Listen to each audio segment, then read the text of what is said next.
fucking time. God damn it!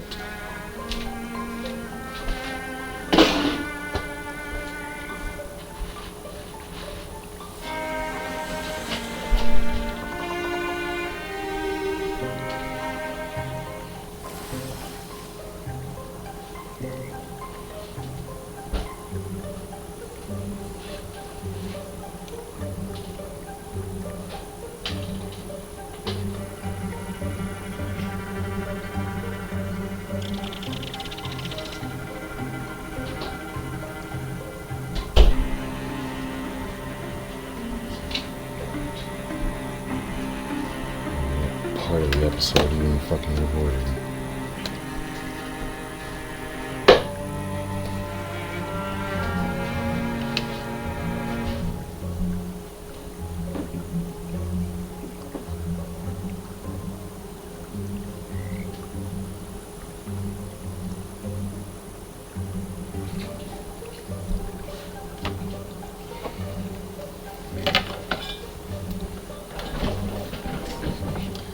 Alright.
Both angels descend the battlefield. We're both tired of watching. My man's got 2 angels down here now.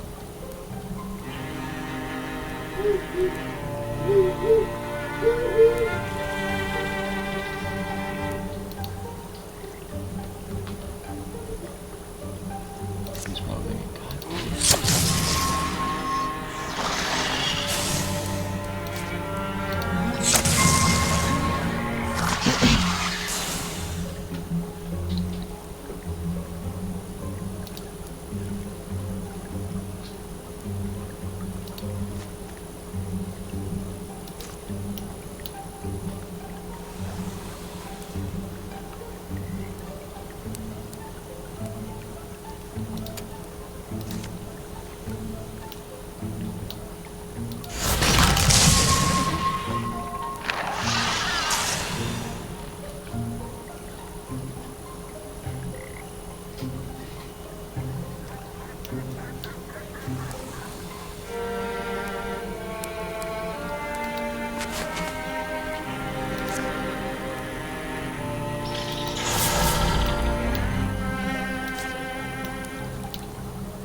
can just keep trying until she gets it. That's so OP.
Extra health, something to build, and if she's going to be over there and be quiet, I'm going to take advantage of as much of this as I can to get as much done, because I didn't start recording until like 2.5 hours into the stream, so most of you guys aren't going to catch the beginning of Chapter 5.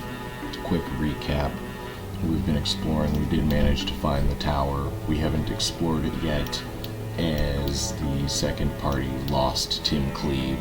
Him and Island ended up getting injured in another story, and the two of them have to be extra careful. And since then, Tim has fallen, which has broken poor Umbara's heart. She is currently grieving, building Tim a monument here.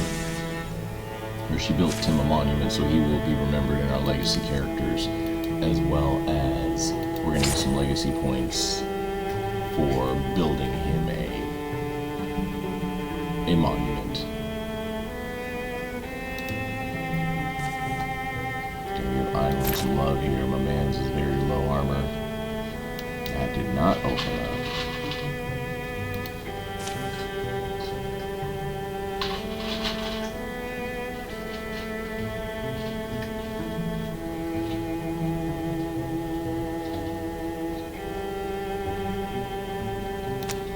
Get a tannery there.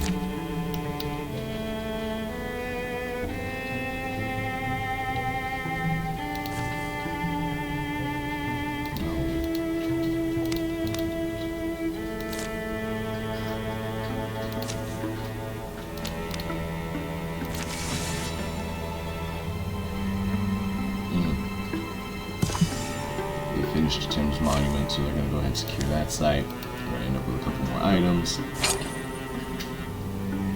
Potency buff. Penetrating Tarwen of high potency. Umbara's now at above 4.0 as well.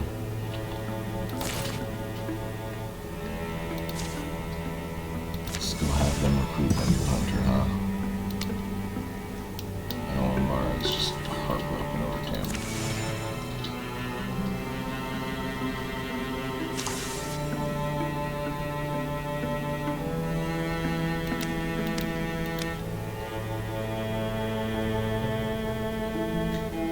Eluna, the romantic peacemaker.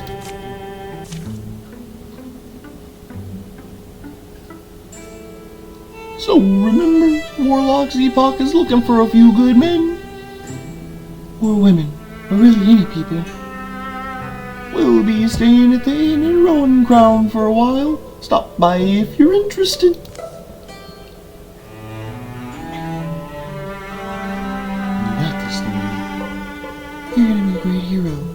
Let's sing songs about. Wait. Why is there a sock on the door? Someone must have dropped it. On the knob. Don't matter. Let's do this. Knock. I can hear you in there. Not right now. You said to stop by if I was interested in joining. And I found your sock. I don't know what else to say, but not right now. I'll stop by again in the morning.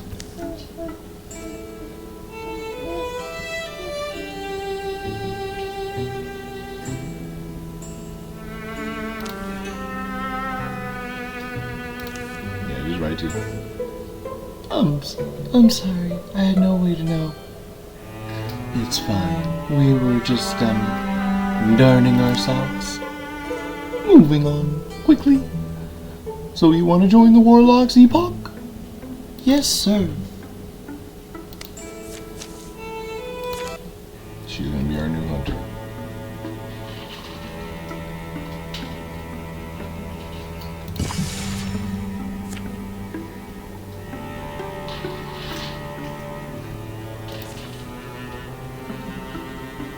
Medessa can do it. Alright, well. While Medessa does that, I guess the other party. That's what I wanted to tell you to do.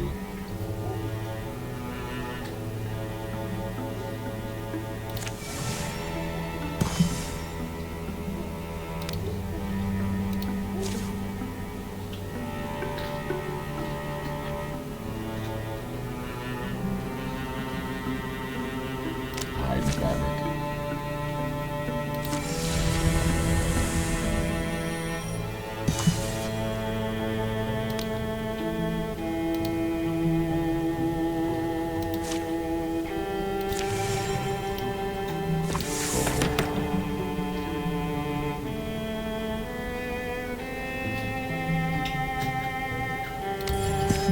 Puppet Master.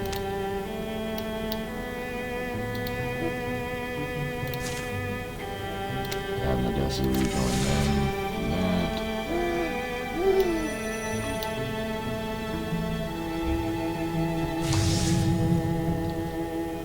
Ooh, the Kinestate is now a regular part of the Thrixl deck. That means they've hit the point where they will spawn infinitely unless I make sure to kill them quickly. I never liked that.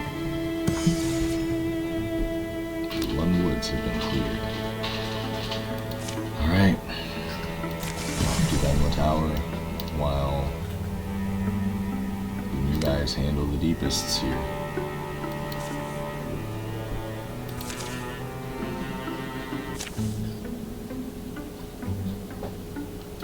Flickerings by Ann Austin. Might get some more wood for the fire. You gonna be up any longer? The arena's already turning in. It's not that late, is it? I guess that's a stretch for the thick brush. Today was rough. Somewhat. Anyway, want company? Don't feel obliged. I won't be interesting. Just awake.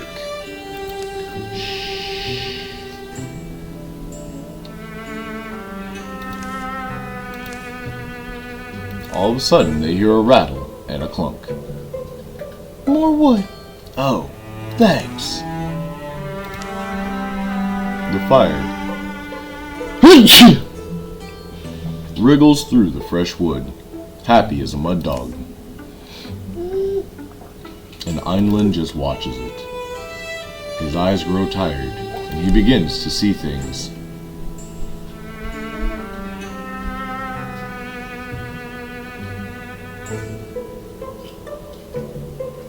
Flickerings of deepest thought. The fire blinks blue. Its peaks become horns and outstretched arms. Einlin watches a young person, not so unlike himself, leave a lighted life behind. Quiet, and the promise of an undisturbed sleep draw him down winding tunnels. But maybe the interaction wasn't to lose himself at first, but fate creeps in like a fungus.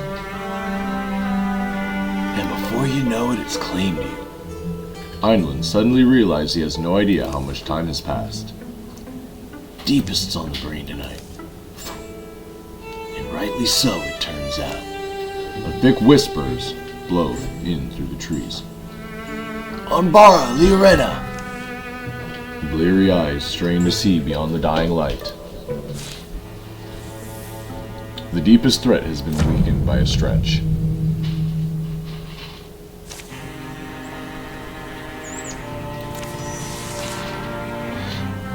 The deepest were going to try to ambush us at camp, but I caught him.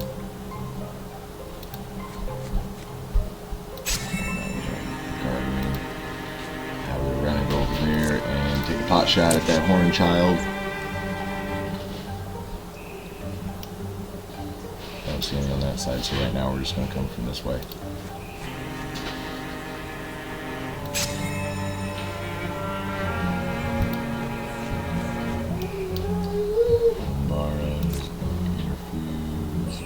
Tent here.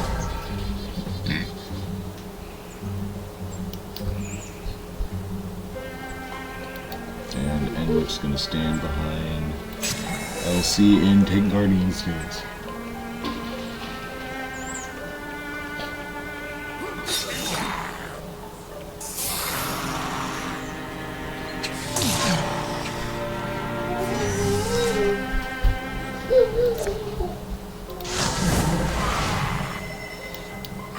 Constrict him. And it's done. Enwick's gonna come down here and strike this Woken. The horned child is slain by Einlund.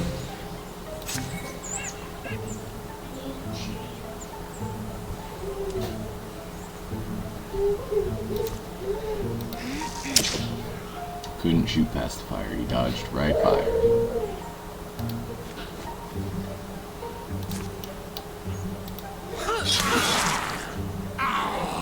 LC jumps over here.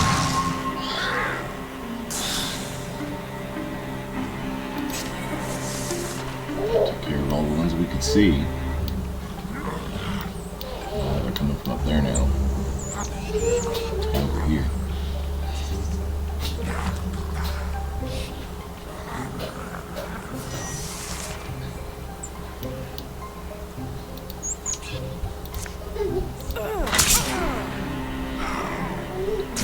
Stab it over the bucket.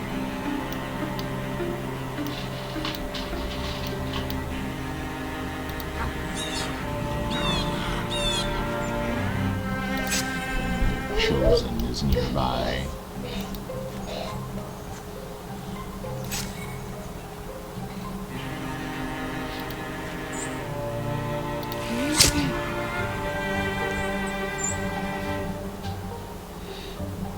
I don't think Liorena came very well equipped, which is a damn shame.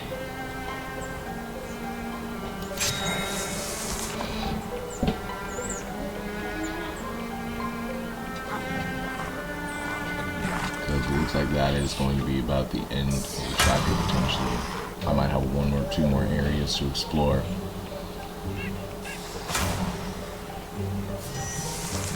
And so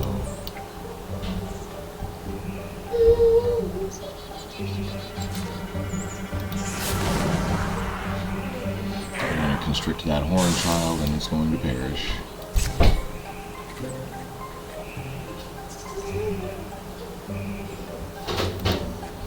Enlick's going to come down here and stab this Woken.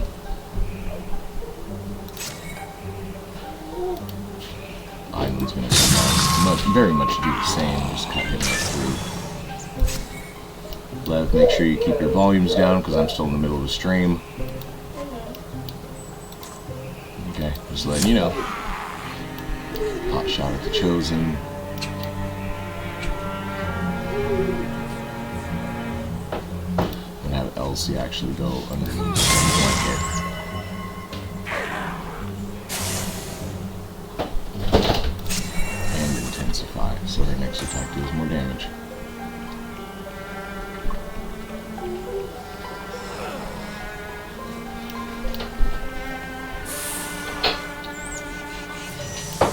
he? Father Fungus? Alright. A little weird. I haven't seen a whole lot of deepest enemies, so some of these guys are new. Like Father Fungus, I've never seen him before. These guys don't really give me very threatening vibes. They never have.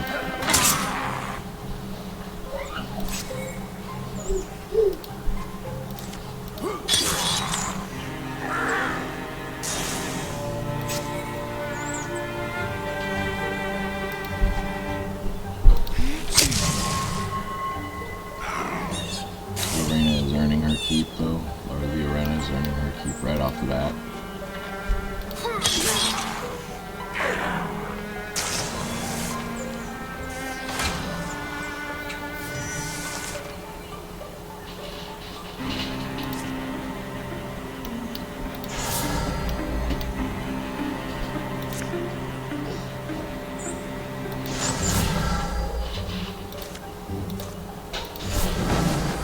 Strip that one so he's hobbled, so now he can't move really well. And stabby stab. No more deepest in this area. And everybody but Umbara leveled up. Well, Umbara and Lorena. The Battle Sledge, a tier 3 fire artifact weapon. Holy shit.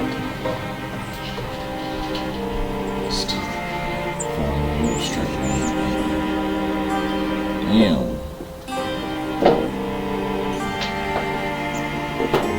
Well, let's give this time. My man has been rocking the same, like, basic sword from the beginning. Elsie's gonna take that blink strike, because that's extremely helpful. Towering presence, stomp the ground, ranged arms, hobbling them. Damage and range scale with health. Yeah, that right there. And then Enlick.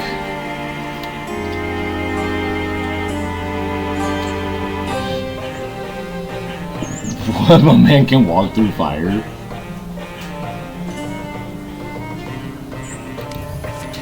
We're just gonna make my man fireproof, like entirely. Nope. The last of the orange light sinks into its embers. Einland remembers his earlier reveries and tucks them away. The next day, they scour Winding Dandy stacks. Scraped up, but empty. Maybe they smelled us last night and came running. It was a long march yesterday. Anyway, a lot of work to be done. The Chosen have extra health. They're gonna secure Winding Daddy and find the item. Winding Dandy.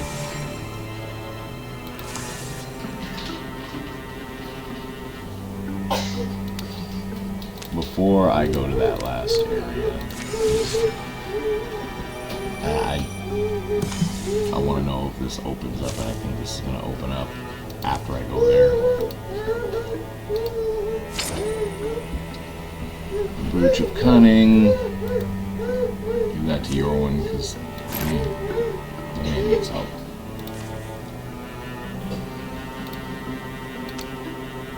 The younger party that goes down there and does the scouting.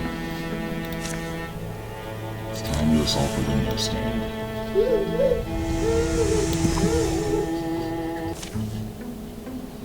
Lore Keeper by Douglas Austin. Hill painters of the woods point Modesta and the company up towards the high groves where a local treasure sits tucked away among the pines and great roving bears. It's not the tower from the book, nor any kind of cure in sight, but it's a library. To know more, you must find someone who knows more. An eccentric lore keeper, Culvera Fever, has purposely collected books and scrolls for all her journey blessed life. The company's been hoping Fever's collection might lead them to the tower they seek. However, that looks like... Thrixl, they remain, milling in and out, awaiting our arrival, it would seem. then they forfeit their lives. Does Ecthus know our plan? Anything is possible. But lest we lose all hope, better we do not overcredit her. Likely, she makes some sort of effort to read the movements of things we come into contact with, and positions her pieces accordingly. It's like trailing a ghost. It's like trailing a ghost fox. It is it? You can only hope to see them when it rains.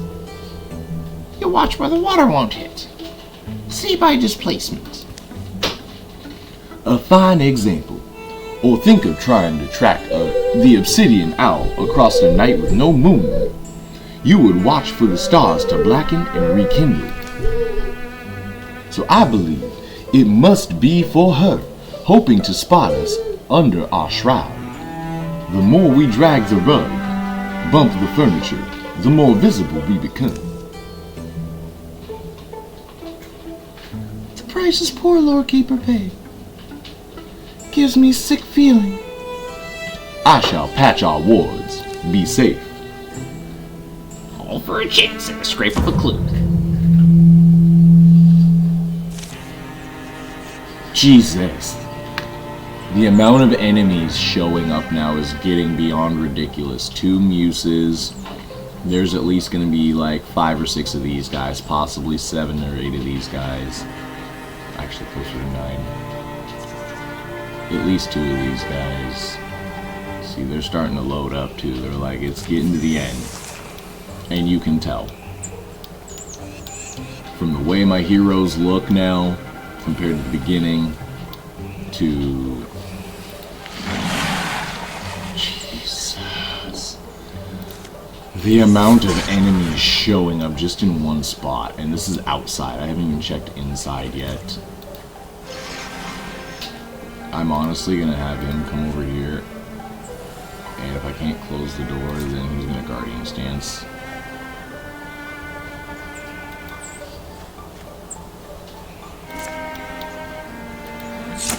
As annoying as the nightmares are, the muses have to go first, because anything that can make my people kill each other, that's a no-no.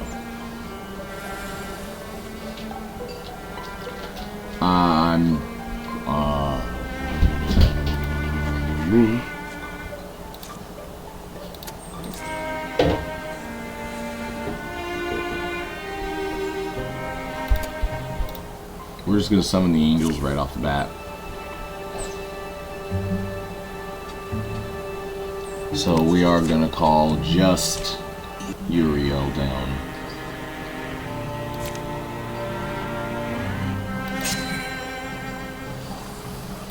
And I'm going to have her help out with the inside here.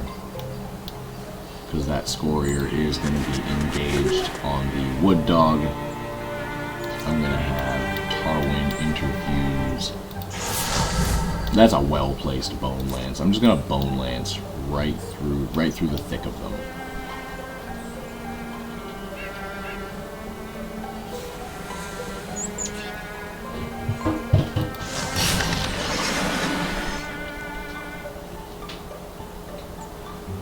I'm going to have Medessa come over here. Hopefully she can get... Oh, go ahead and throw an axe up there. So yeah, hopefully she's got vision in there. Good, shoot the muse. Shoot that motherfucker.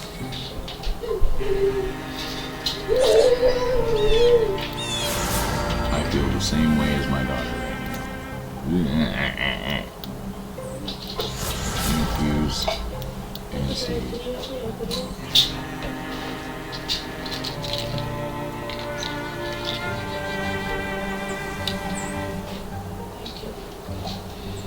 Now we are going to... Oh, not Splinter Blast. We're going to Barrage. Right in there. Keep these things weak. Especially, like I said, I'm just going to send Uriel in to go deal with the indoors. I figured the Wood Dog would not last the whole turn.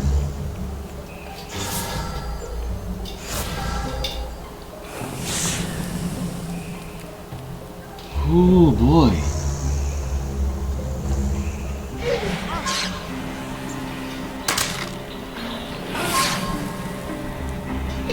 2 people poisoned. Just means I gotta end this real quick. And there's one nightmare.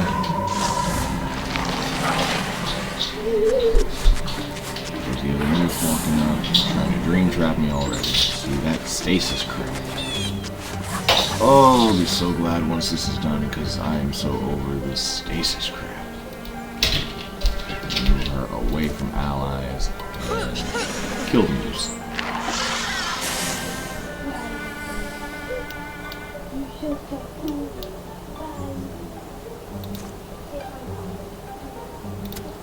The dusk is blocked.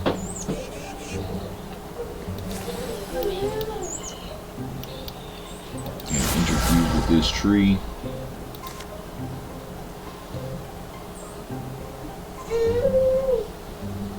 And splinter blast right into these guys. Gus is going to throw an axe at that.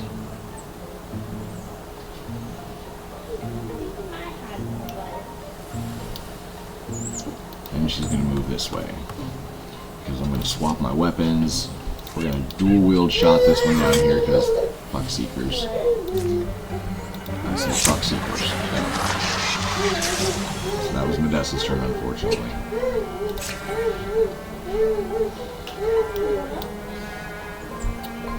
Going to channel the blizzard. No. Going to splinter blast right up into these guys.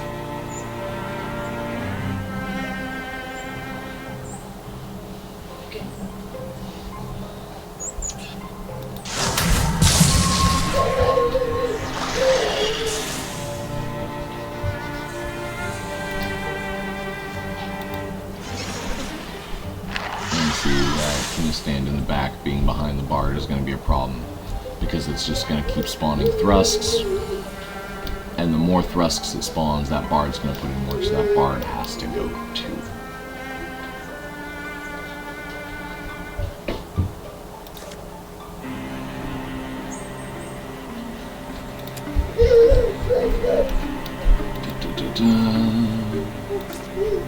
Graphics.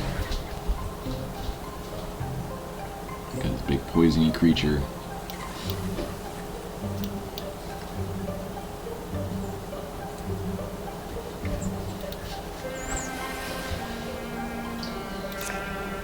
I can hit it from here. I'm going to. Regular attack. I'm not jumping over. And intensify.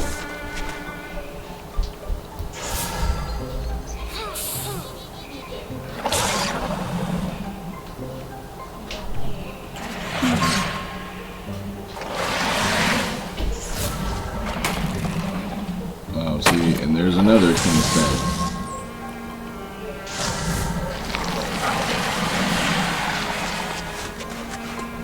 Someone told me to send the angel in there to go take a look.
So they're poisoned.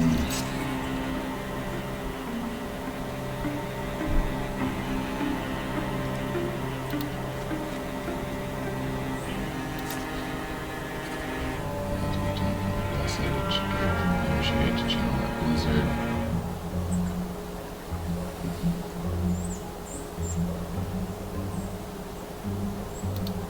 Right up there.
see, everybody is dealing that damage, trying to get rid of these things.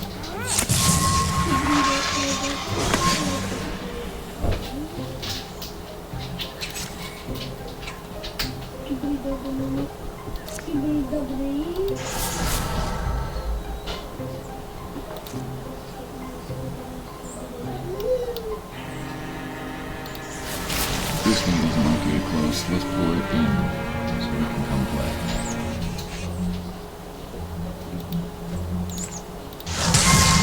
There's that mind worm, and then we're going to slam the king.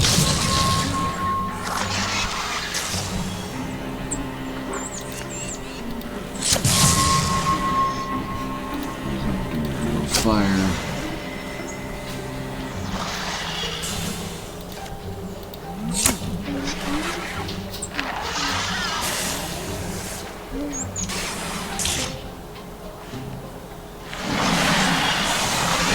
Serious house cleaning last turn.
And the shenanigans just don't stop. Someone's blowing up my wife's work.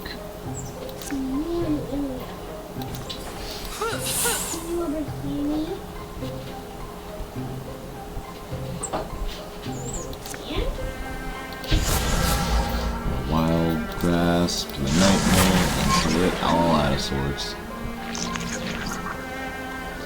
Make those little nightmares even weaker.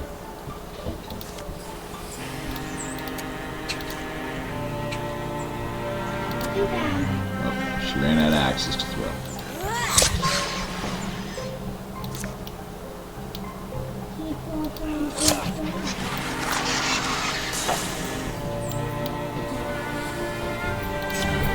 All that done.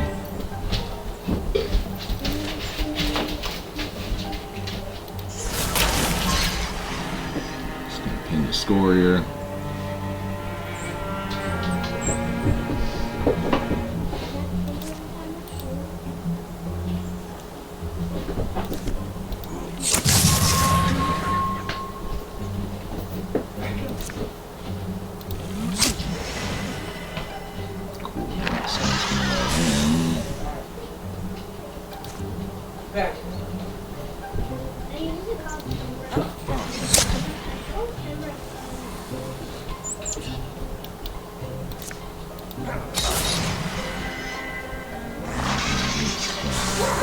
Back and howl.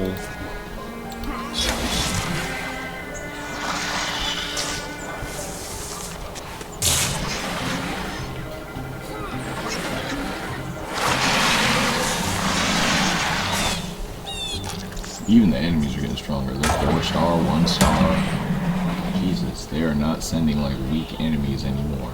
They're like, we've had enough of you guys. The Bard is a 3-star.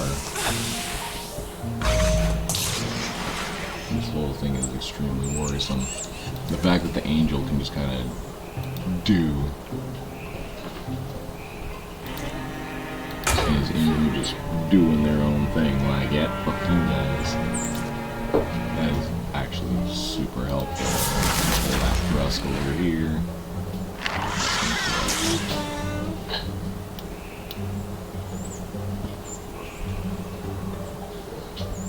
Have Medessa move up to cover Kelter. Shoot the Nightmare. It's gonna trigger an, oh yeah, watch this, fuck yeah, let's go, oh yeah, watch this. Oh yeah, check this shit. Oh.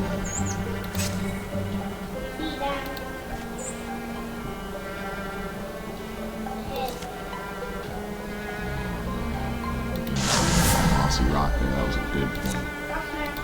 This is way up there. Boom, boom, bounce, and bounce. One down, one half dead.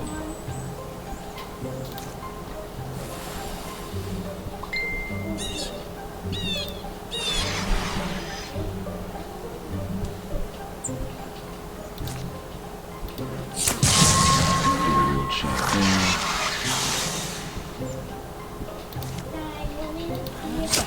And shoot the nightmare.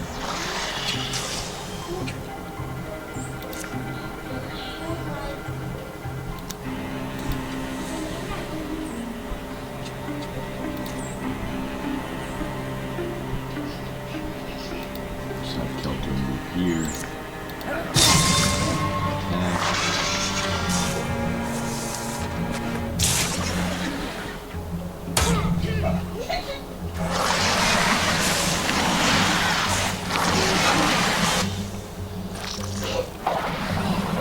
I just have to make sure I'm smarter than this because he is stupid powerful.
All the thrust they're spawning, they're not going to get very far.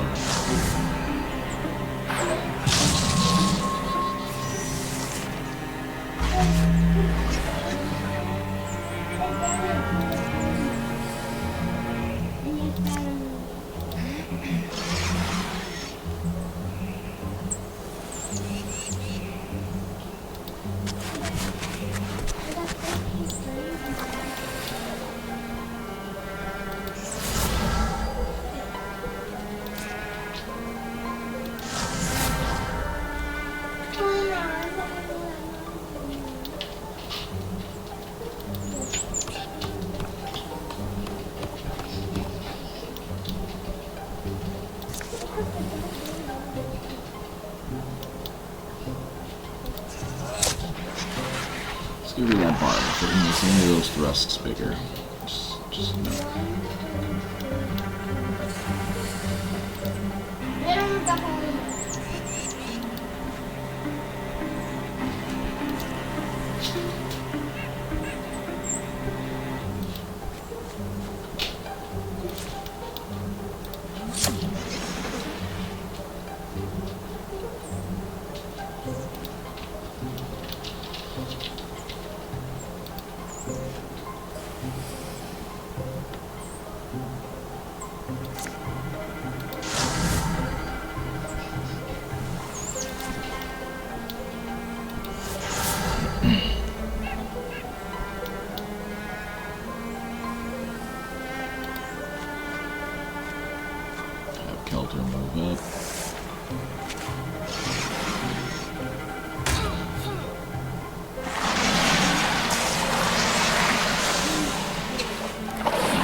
hunters are. So it's the new girl.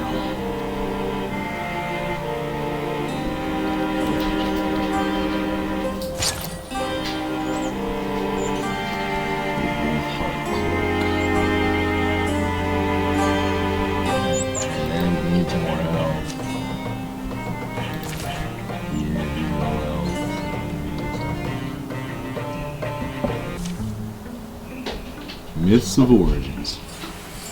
We're clear in here. I'll do one more sweep, as far as that creek we saw, and then to the mountain base. The wrapped bones of the lore keeper are pulled down and gently interred.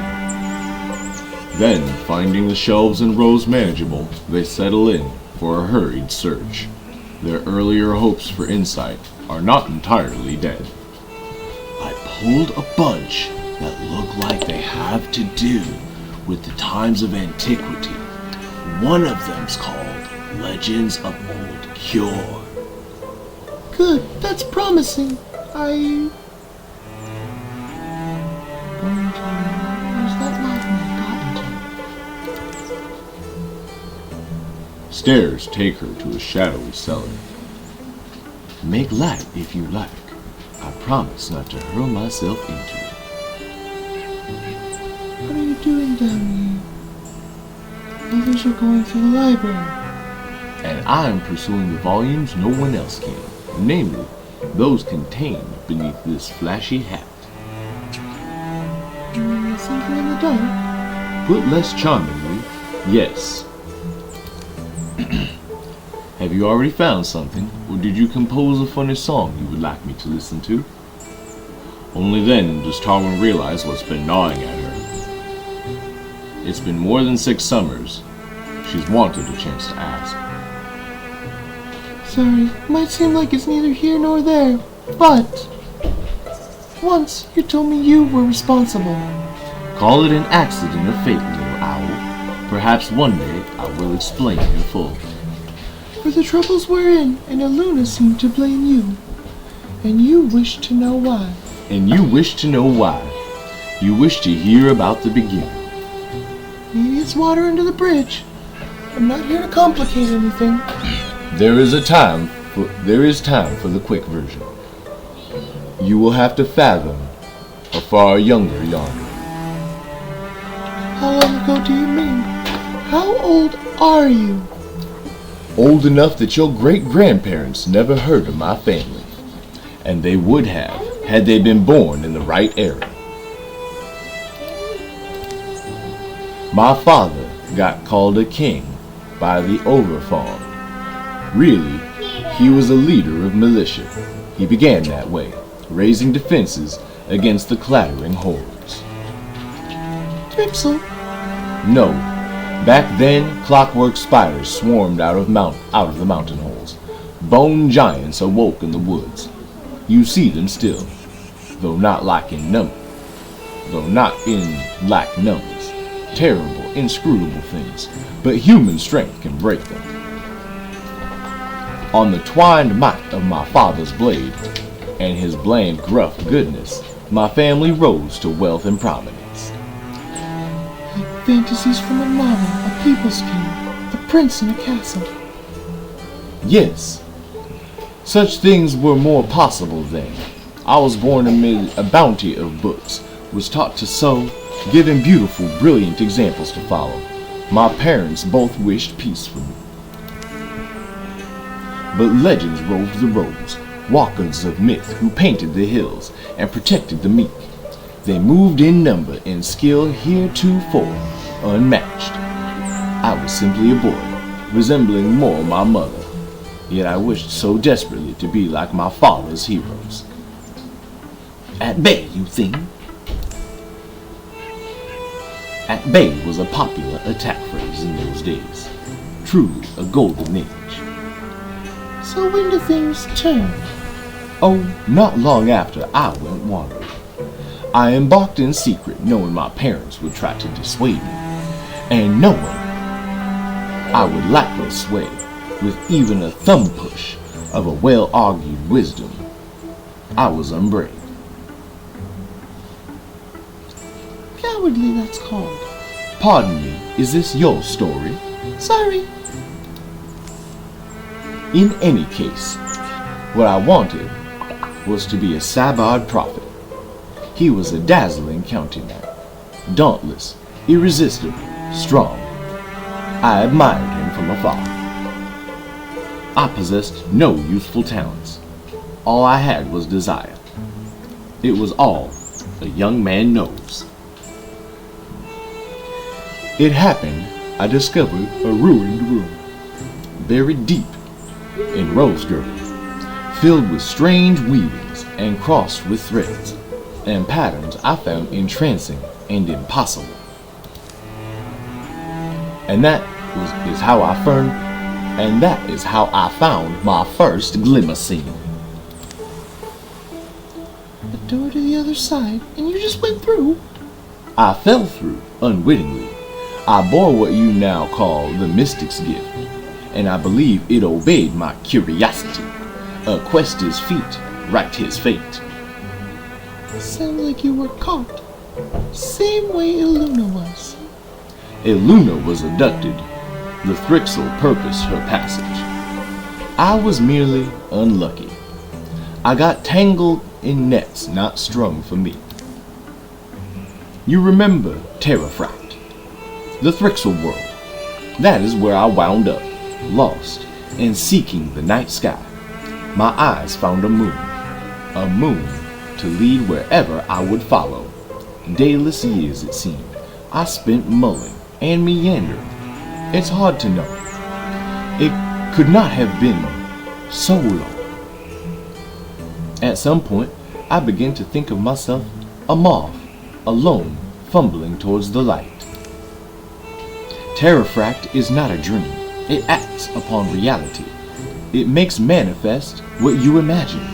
For the unwary, this happens by accident.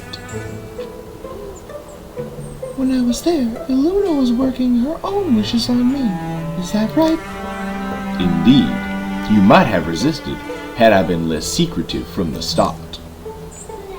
This gift of mine, I can blame it for bringing me to the other side, but once there, it saved me from faring far worse, and then my abilities began to blossom.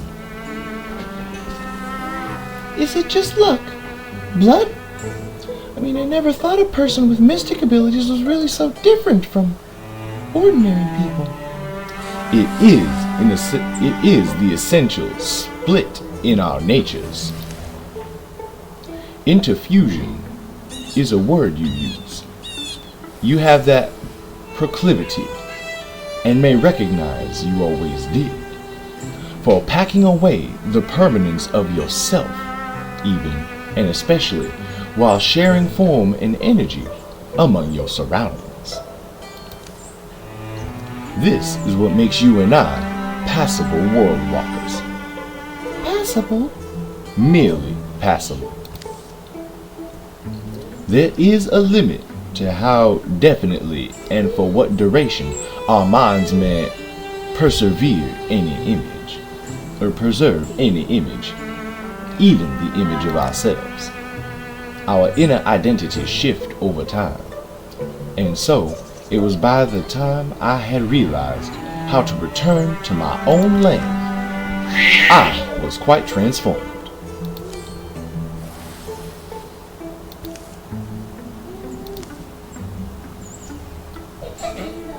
They say you should never meet your heroes.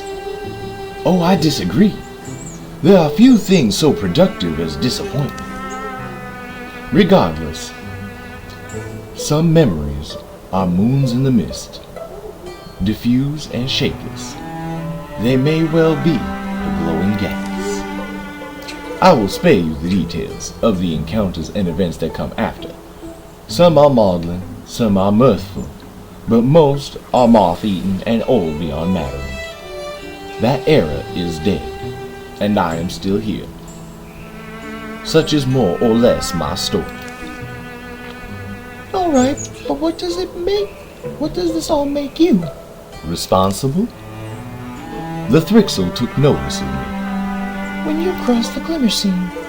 When I started toying with them, kicking their sandcastles, causing a din to disrupt their operas, I had grown bored, you see. Bored? You poured beer on a beehive. I thought it was funny. I believed it was what drove them to duplicate my accident in another. I did not anticipate that, but I do not think I cared enough to anticipate anything, not for a long time. That's it then. Because you thought it was funny. That's why so many people have died. I don't know who's calling for Tarwen, Tarwen, are you down there? Tarwen! You'll have to give me one. Not to mention, when everyone else hears it. And poor Elsie. The Mothman stands in silence, and now in darkness. Sorry. Got into learned a few things. You? Kelter found it. There's a passage here about the Tower of Locks. Didn't have a title, but it was next to the big book of legends. Come listen to this. It sums up the account we read in our compendium, but it finishes with an afterword. There, sealed fast, legend claims they prisoned a great beast, perhaps the very tyrant who once scattered the pillars of Calm Court and toppered the moon's silver might of old Cure. And so, the last two Cure and sorcerers would have descended the mountains and salt in the mist. Could not have been told from the desperate taste of their lips.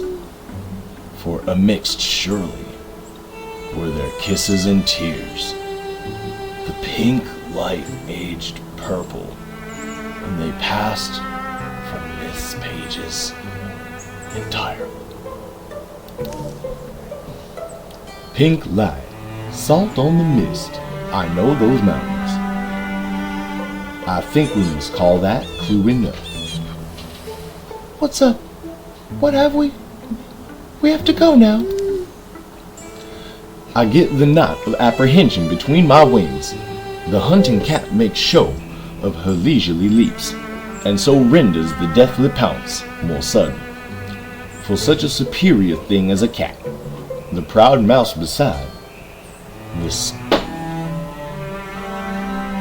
scarred is ever more satisfying than finding me. They're away by nightfall.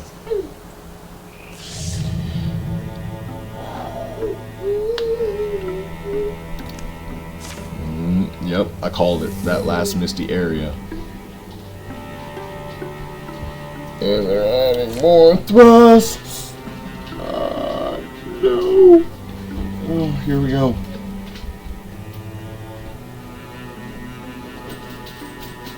To open the Tower of Locks.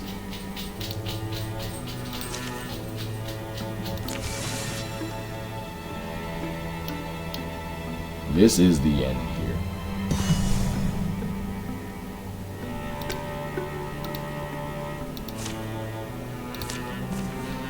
Let me take a quick dad walk.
still streaming, bud. As excited as you are, you gotta be quiet. Hero Worship by Shay Rossi. Ah, Nightstoke Outfitter. I've read about this place. No one knows who lived here. And there's speculation that they weren't even human.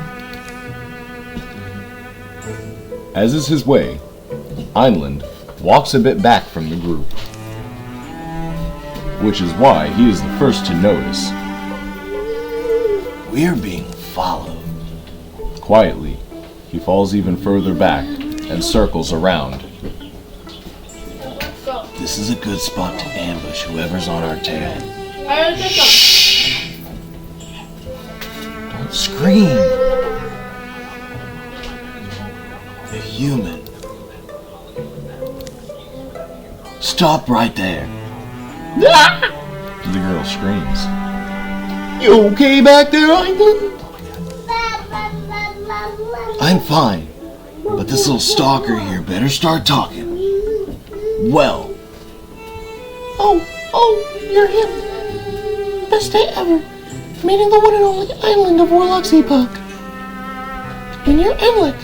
Stories don't do you justice. You know us? Well, of course I know you.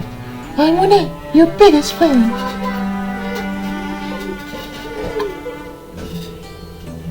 you gotta be... Wait, biggest? You mean that there are more of you?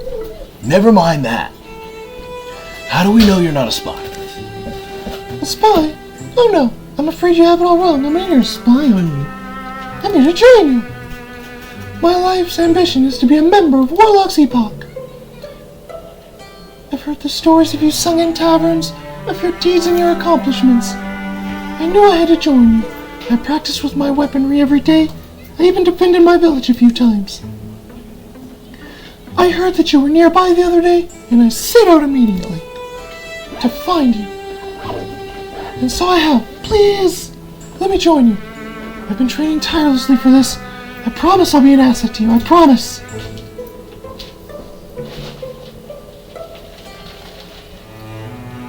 You'll make a fine addition to the Warlock's Epoch.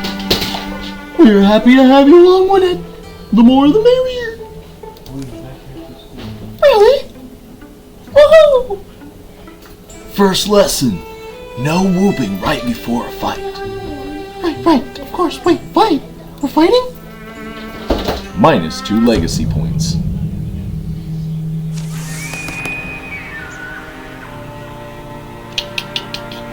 We're gonna roll, and we're gonna give her marksman. And yep, there's the fight. So these guys are gonna clean up the last of the Drauven in the area before we end up seeing the mysterious Tower of Locks and potentially releasing a beast that killed old Cure. Like, I didn't bypass that, and I hope you listeners caught on that we're about to unlock some old, dangerous shite. So we're gonna have everyone form up, get the warriors in a row.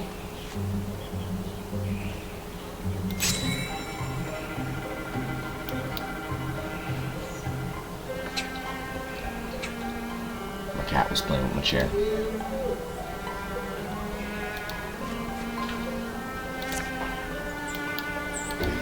Archers are going to take some pot shots, especially with that terror bird there. Yeah, no thanks. That thing has to go bye-bye.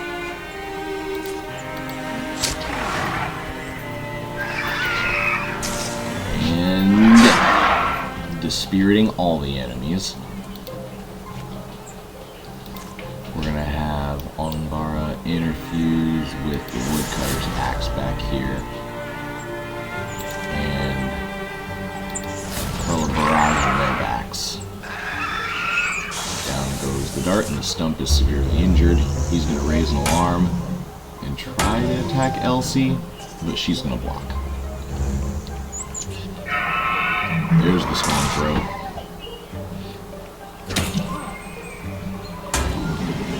He's going to block her with the Spectre Step.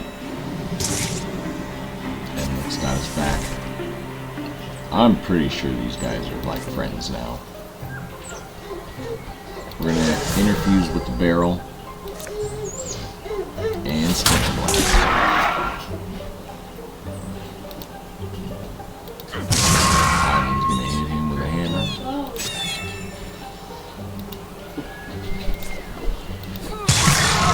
And she's going to grab her sword strike.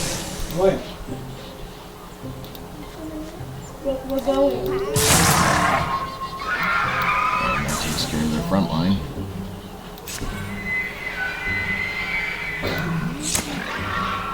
Down goes the first dart.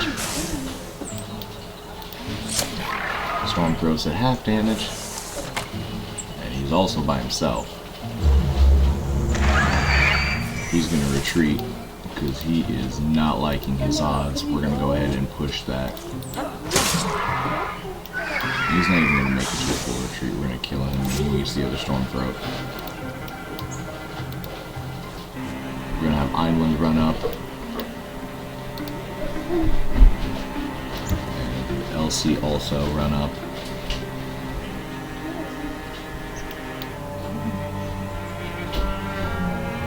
We need to get Umbara closer. Thankfully, nobody needs heals yet. You can't leave yet. That's been a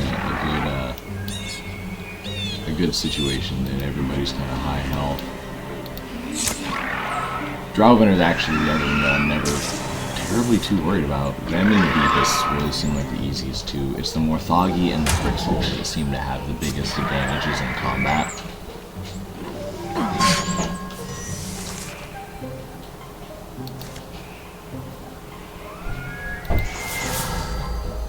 And that Terror Bird running up like it did is not wise of it. So, Splinter Blast didn't do much, but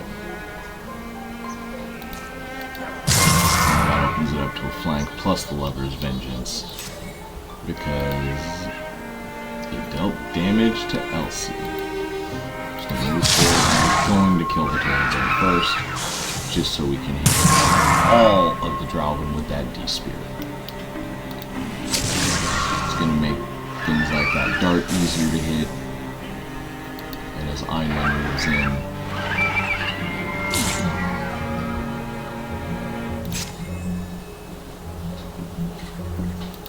the enemies are going to be a whole lot more susceptible.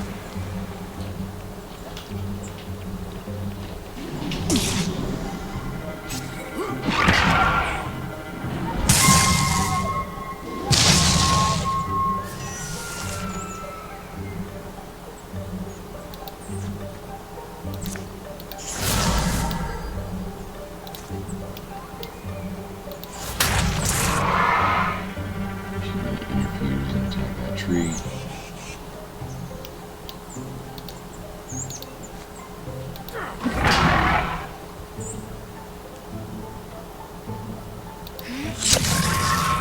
Leo Renan's gonna take out. Just take him out. No more stump.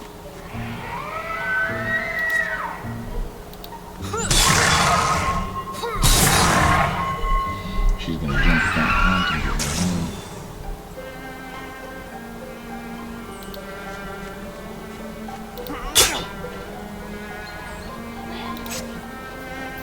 Almost. So we are almost done already. These Drowbin don't stand a chance. Even with it just being the secondary party.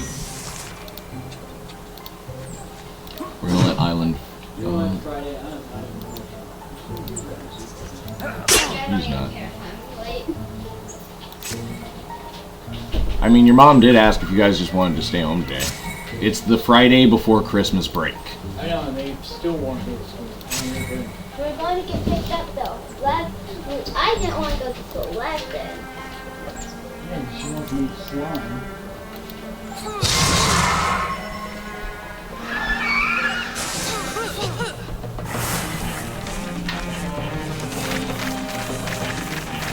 Alright, that takes care of that. An Elkhorn Cloak.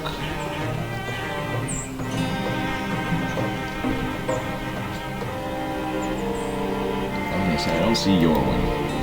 He's gonna need that ranged accuracy.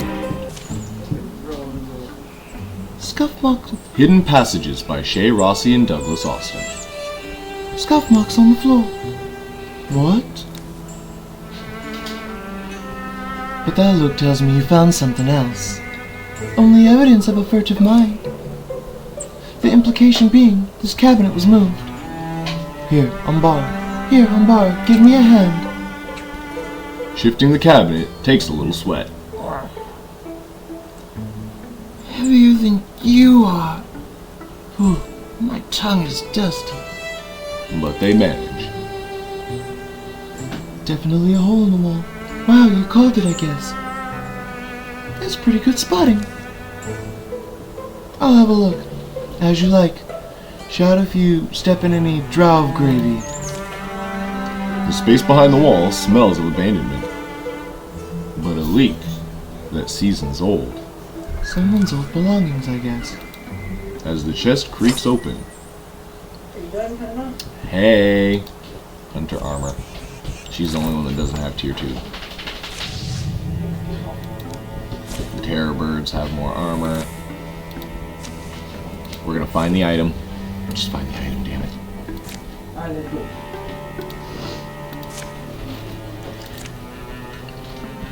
Alright, there's... I guess we'll have Lynette start securing that site. The Tower of Locks by Douglas Austin. This pocket of wilderness has long been considered too remote to matter on maps. Not to mention, it's exceedingly craggy.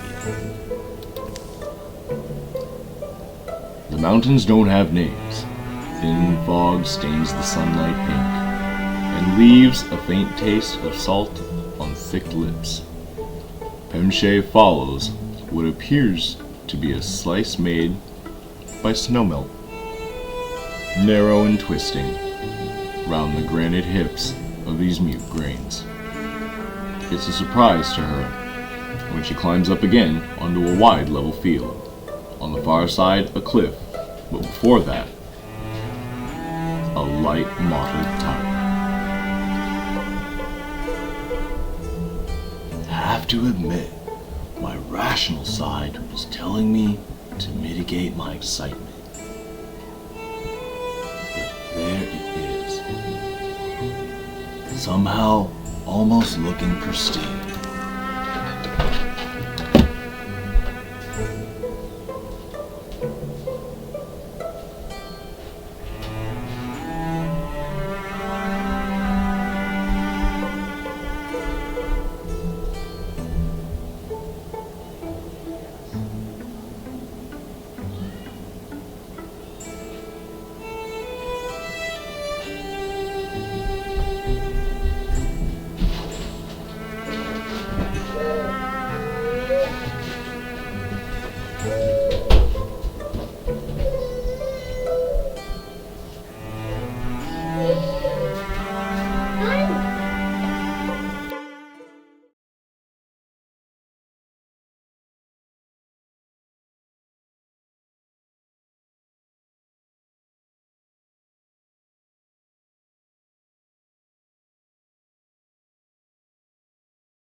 less extravagant than I'd hoped.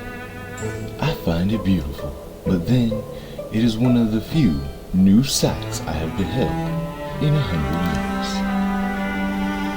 years. I'm gonna say we should assemble here first, before we try and enter. Yeah, love. That's the right call.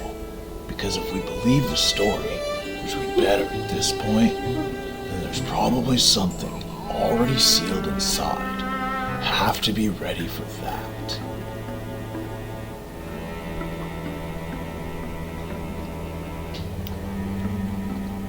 So it's not like I'm in a rush. I'm gonna double check the map, make sure there's nothing else to build, nothing else to secure, nothing else to scout.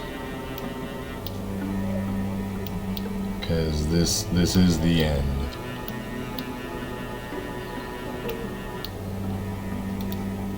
Hell, I'm even gonna patrol the area.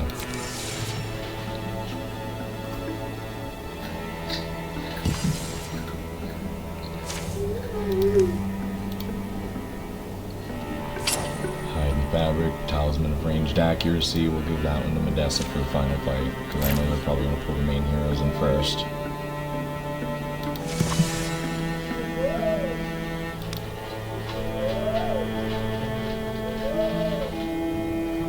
Infested tiles, so there's no incursions coming.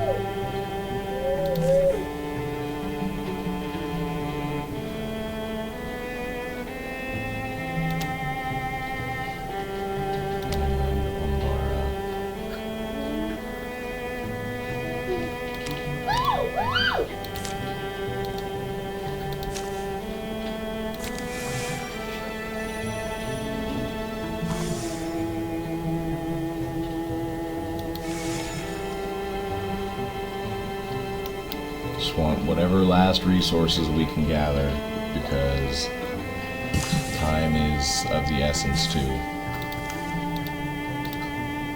I can see our heroes are aging day by day.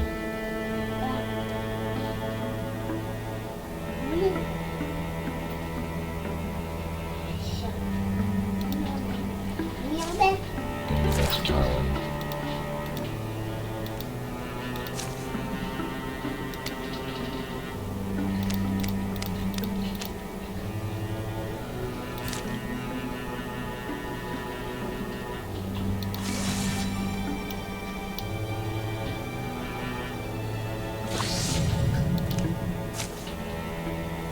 Wardrobe. You'll never get to see that in this fight.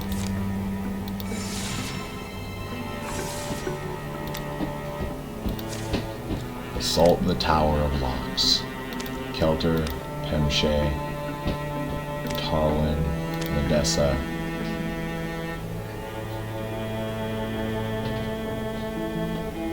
I want to say Yorlum, but I'm actually going to bring Island out of the younger group as the backup fighter, because of his tankiness.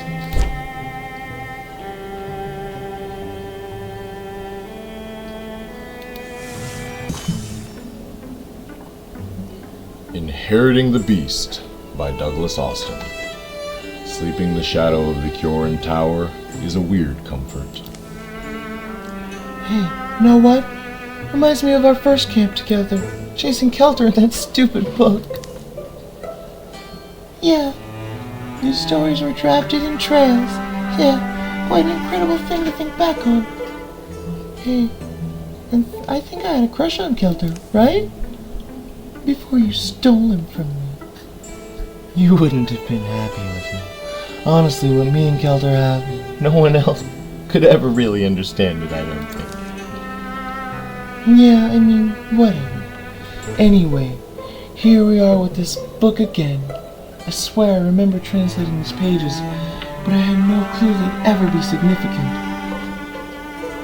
Well, read it out loud, one more time. Keep it fresh. Silver ink gleams on red pages in the firelight.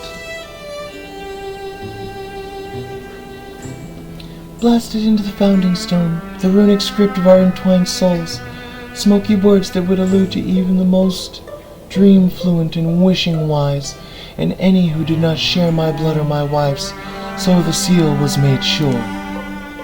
Thereafter, a tower we did raise, our tower of locks. From within, no one being could go without, and from without, no one being within, save when, by our will, the door were unbarred. In the morning they gathered at the tower's foot. If everyone's ready, time we give this a go. But Kelter, with all his strength, I can't lift it. is unable to open it. Just doesn't budge. Too heavy. Well, we need it to budge. That's the spell, I guess. It works too well. Honestly, this was always a pretty obvious flaw in our plan. Just hoped we could ask. Ask what? What? Ask, you said.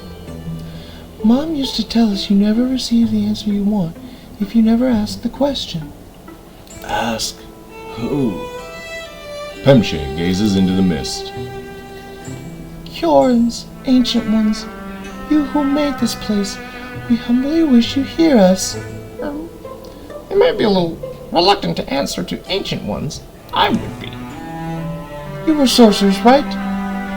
Your spirits might linger here. Listen to me, if you can at all. We understand your will was to keep this door closed forever, and we respect that, I think. But the thing is, we need to get in. See, we've got our own monster to deal with, or actually, they were your monsters first. Maybe we're not your descendants, but we are inheritors of your suffering. So please, lend us the magic you married to these rocks. Your legacy isn't down to its last bloom. Not yet. So please. Pemche throws her weight into lifting the bar from its brackets, but it practically flies up at her touch, and she falls. It was so light. Not to me, it wasn't. I didn't get a chance to try. I wonder if... So then they must have heard me. Is that really it? It doesn't matter, does it? Let's just do what we came for.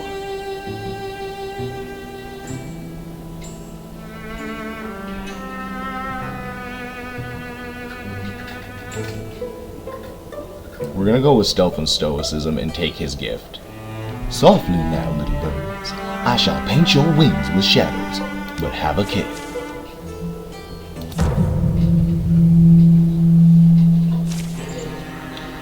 So, begin combat in the Grey Plane and armor and warding. I have a feeling this is going to be a multi-part mission. Done over here.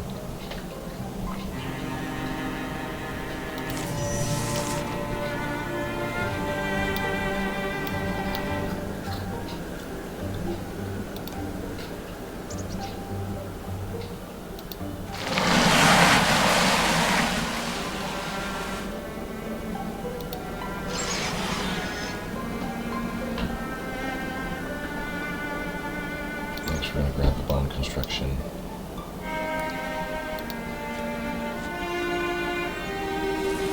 We are going to have it take Guardian stance. Kelter has more health, but I'm going to have Island going first. I know he's injured and half dead, but...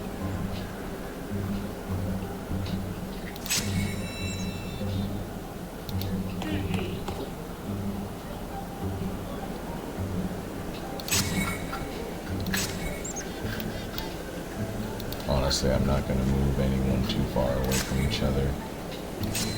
I know this isn't the final fight. It's got to be a two-part fight. We have yet to encounter Eluna.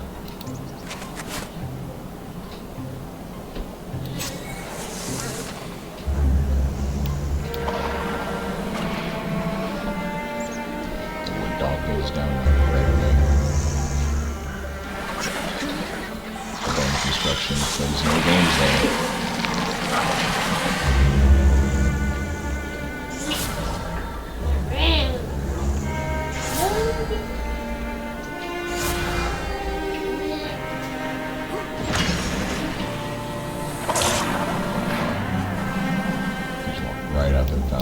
Actually, I'm glad I had her use that meditation for that bonus.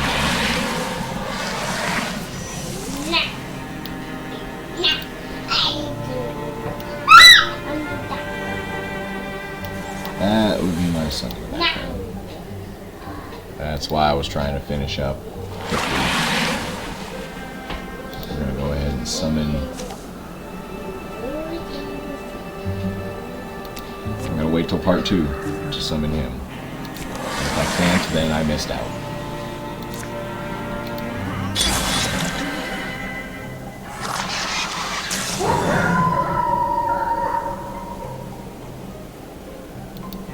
I'm going to have Kelter Divine cover here.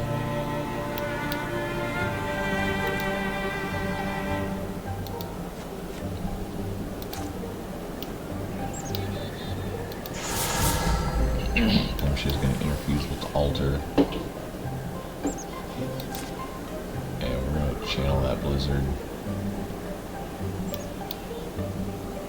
right into them.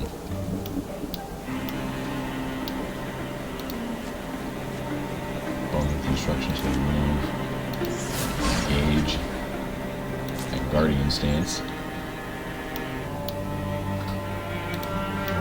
Island is going to move up.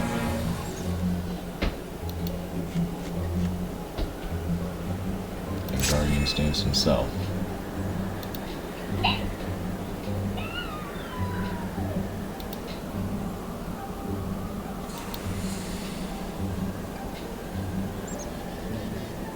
Tarwen's going to move up to Island. Interferes with this. And she's going to discus down.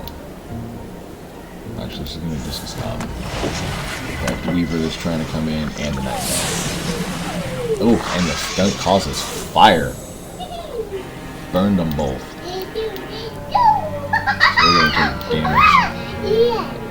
My son is cheering in the background.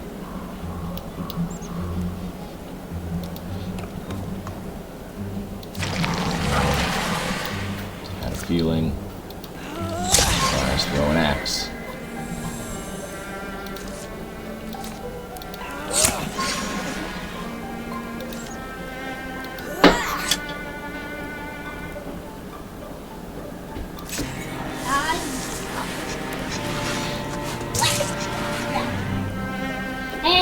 Thrust. I'm trying to dream trap everybody.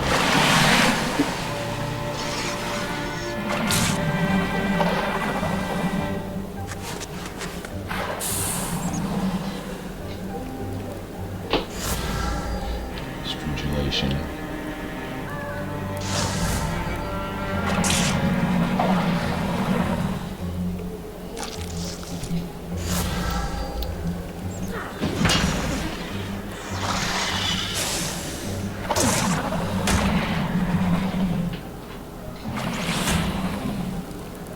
So yeah, every time Island takes damage, he's gonna give them bonus health.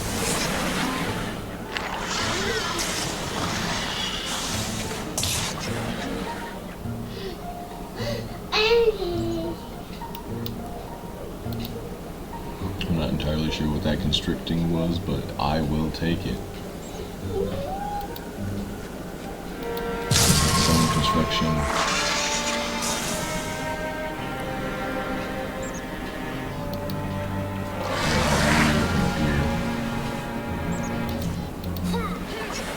Definitely want to strike the bards.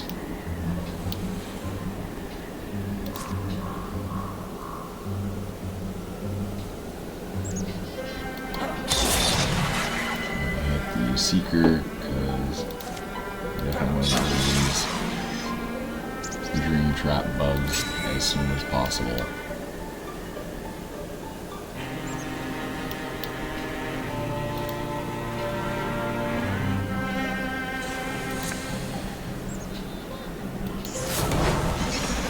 No more thrust.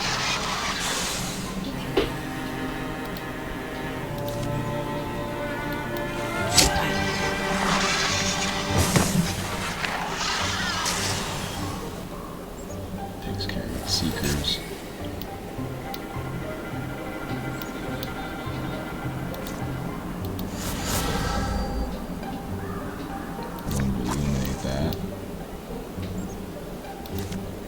and some fire.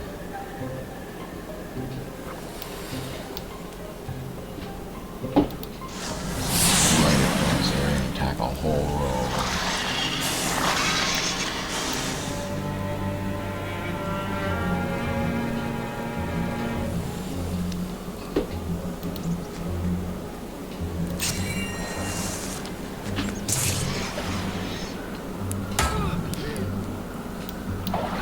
Angels attacks anybody that's near them and start each turn.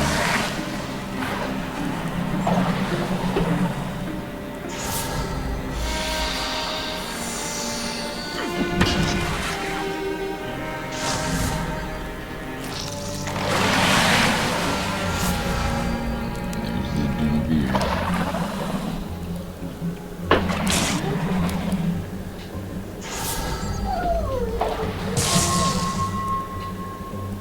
Down goes the bone construction.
Yay!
What? But it also is gonna take a minute to get in here.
Welcome back.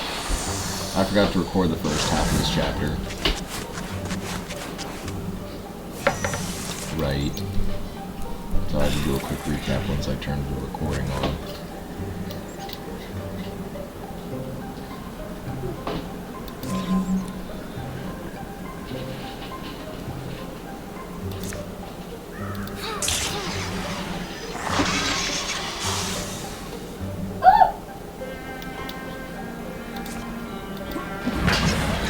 That's rough.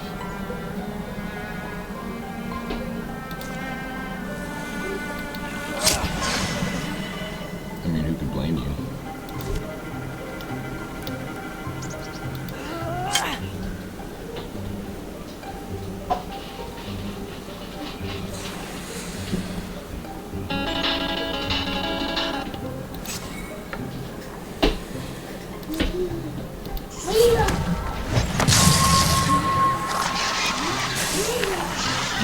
thanks. I moved away from the snow on purpose.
Channel the blizzard down there.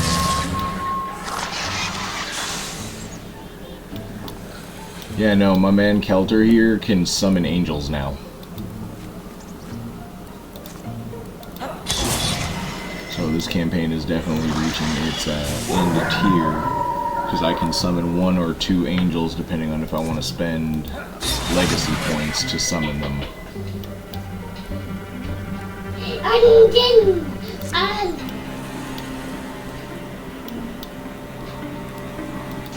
I've gotten used quite a bit. You can use it once per mission to summon them, and they're basically like every other summon. They show up and they stay till they die.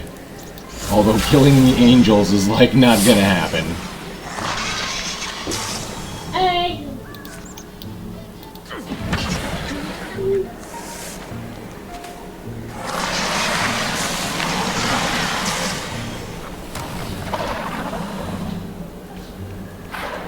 And not in this case. I've gotten to use it quite a bit.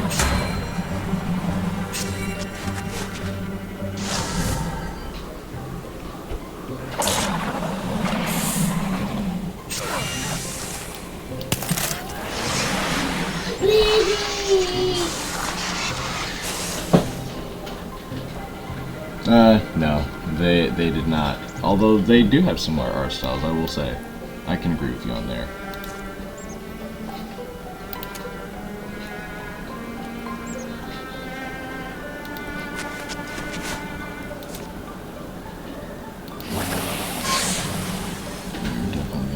Throw that way. It's gloomed and hobbled, that's great.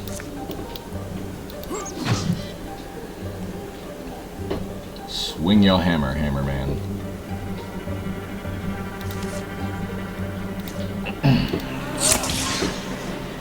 And the enemy dragon is poisoned.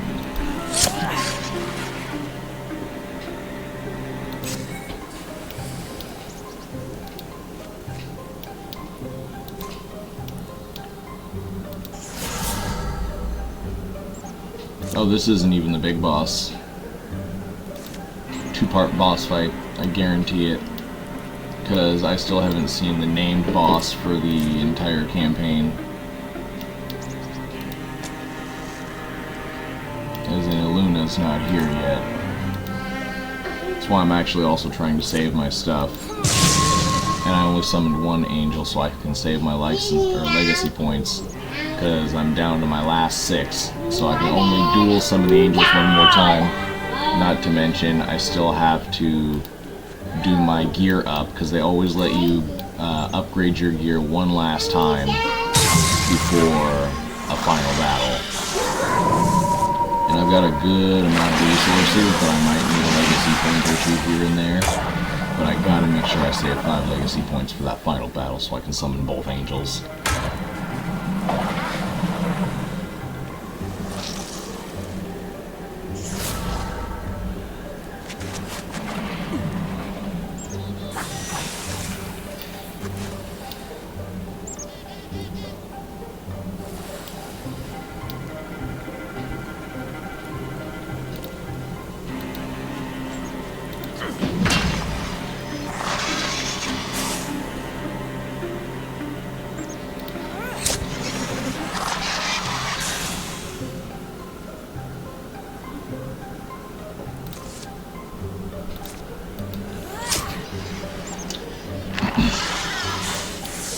He's got everybody's back covered.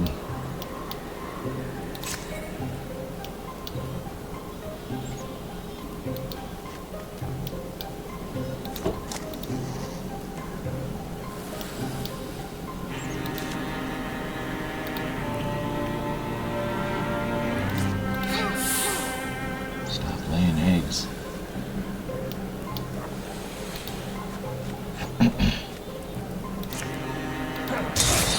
Kelter can attack from fucking far away.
Kelter can also just walk so far, he can casually just flank enemies.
Magnus! Buddy, please.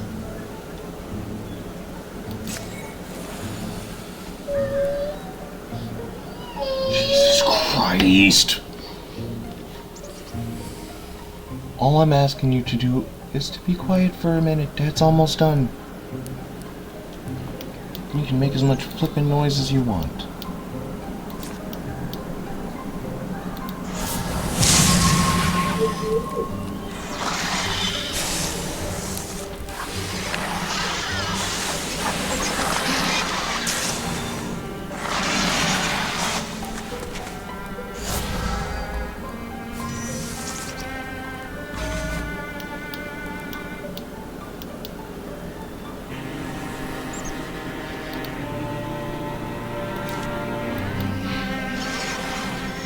If I can help it, this thing's not going to summon any more Thrixl.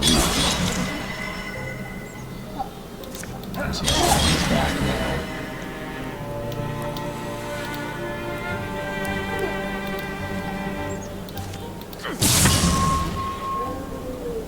And he's just getting flanked left and right.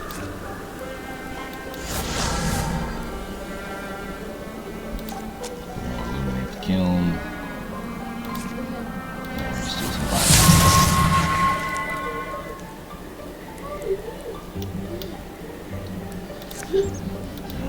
Shoot the thrust.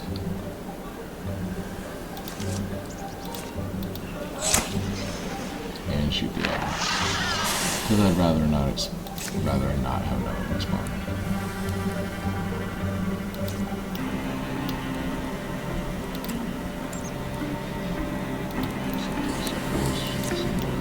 Sister. She can't reach anything.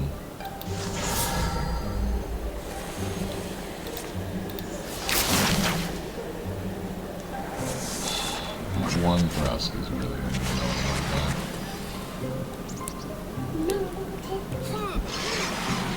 And it's going by rock.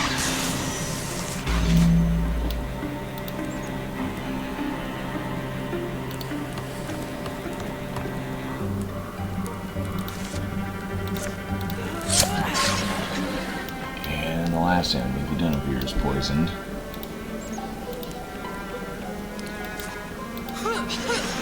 Smack it to egg.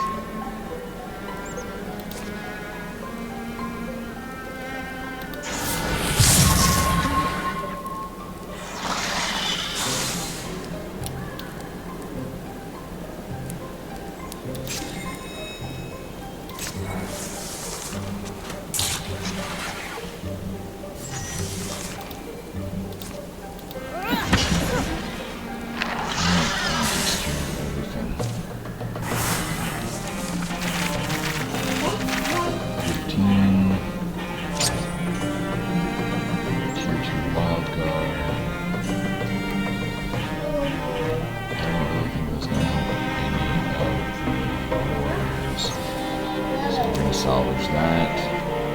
Yep. Creeping silence. Mystic light. The shadows are crammed with decayed bits of molting. Age-thick air only freshens as a questing draft slips bravely behind them. In another timeline, that might have been our great nemesis. In this one, just a mad hornet in a closet. Pretty sizable for a forger bee. So, seems to prove the myth. Right. Those look like the eyes of a beast locked away for 1,000 years. His fall resounds like the felling of a mighty ripple. In my head forest, it echoes.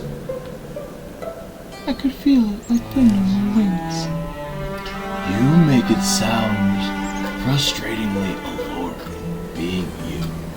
But this disturbance, Ectus, likewise feel it? Whether these walls might muffle such a booming spirit, it is too soon to know. Regardless, the time nears that each bird must find her perch in the storm. It's fine poetry, but we still have a lot to consider, don't we? Here, follow me for a second. Pemche walks past them into the grand hall. It's good we managed to claim this place, found it, and opened it. All but showed it could do what we want it to. Killed the whatever that was, beast. But see, isn't the hardest part still to come? Getting Ectus here, convincing her to come inside this tower and, well, not die when she inevitably tries to make us die. And then, Outside, the mist rubs its pink fur against the cold blue rocks. No sudden threat sparks up. While the gravity of these problems may just now be weighing on you, I have concentrated almost expressly on constructing solutions. I trusted you all to find this tower, and you did not let me down. Now allow me to ease your burden. Ectus has hunted me relentlessly for years, has she not? Together, Tarwen and I have deflected her gaze, but with some substantial effort. Now, what is left is merely to let our efforts drop. Leave my winsome face uncowed. Who would you count to resist me? Resist punching you, maybe. Ah, how pleasant it is to hear an angsted duck relish his crumbs. Ectus will comfort you. You may have to draw her into the tower, but once inside, I shall exert the sum of my meager power upon her. She will counter. I should be able to hold her long enough that you can close this door. And when the bar is snugly nested, there will be nothing more she can do, to you or to anyone. well, what about... We've combed this floor and the upstairs, the basement. It's clean, it's sealed. These walls, these confines, they will be her prison. How long will her life here last?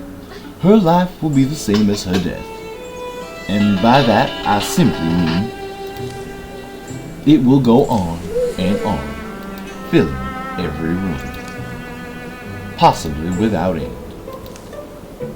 And yet, that will be the happiest end for all she loved when love once ruled her. I do think we have to try talking to her. I agree, you must try. We'll make an attempt at peace, even so. You are a friend. We do trust you. Of course, of course. Why else would you say so?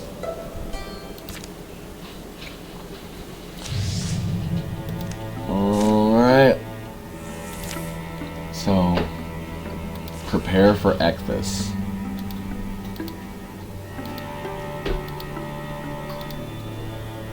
When the fight is over, the game will end. Tarwen, Kelter will let Pemche rest because she's injured. Elsie needs to see her sister, I think.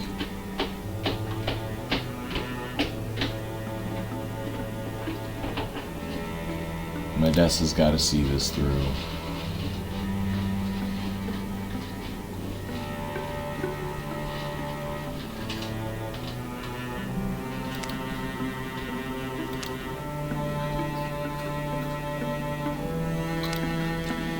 bring on Bar because she does have that Thrixl countering spear.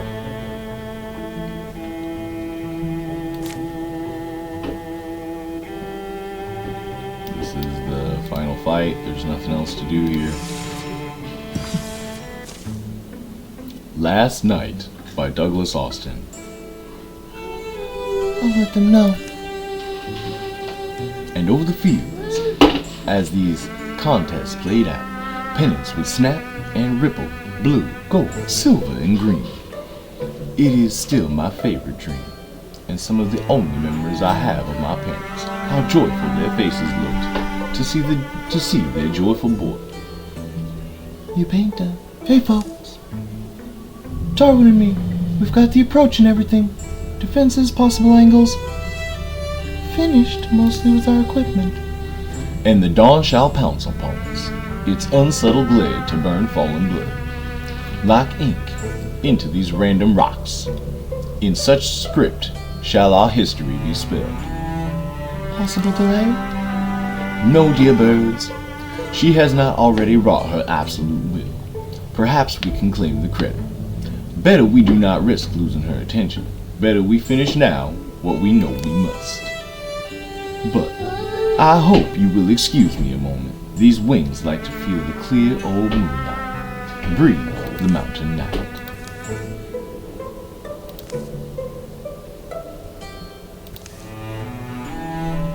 So there we go. We got all those resources for the last night. This is the final party. Elsie's gonna find out what happened to her sister. Medessa, Tarwen, and Kelt are gonna see this through, and Umbara is gonna give her brother a rest to take the fight to the Thrixl themselves. We have 33, 35, 28, 23, and 29 from spell threads up to ingots. Let's do some upgrading. Tarwen.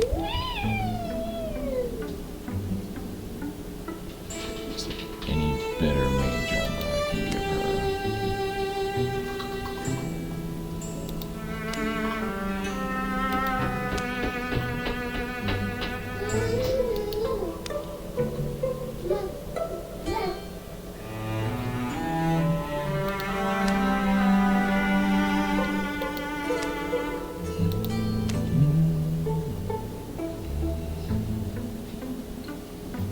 Alright, one high quality Raven Wing coming up.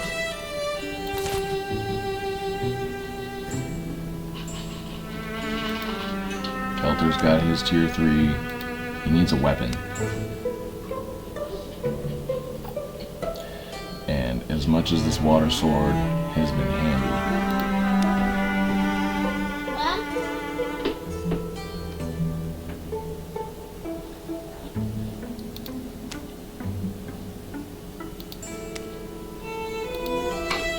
my man's needs that leaf sword.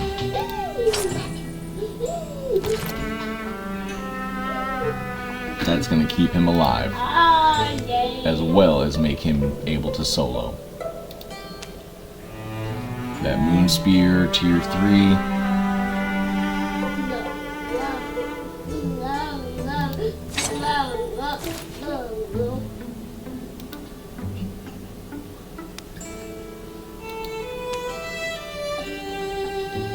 And we're also going to increase Umbara's armor to tier 3.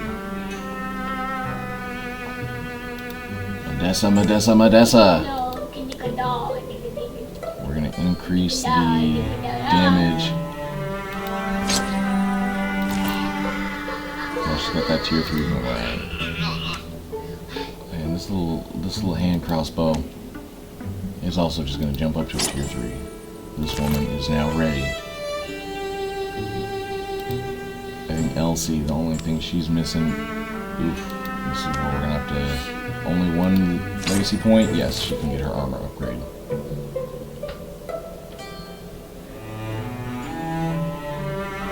She's got full length mail.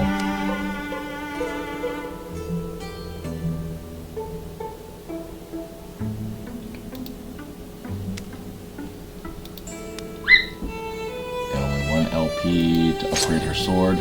Yeah, the True Bell.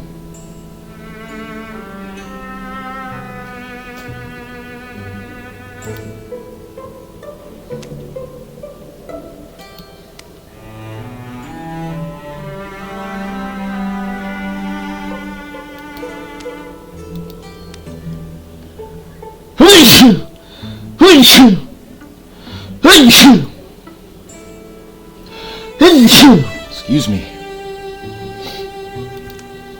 Alright, that's the final preparation done.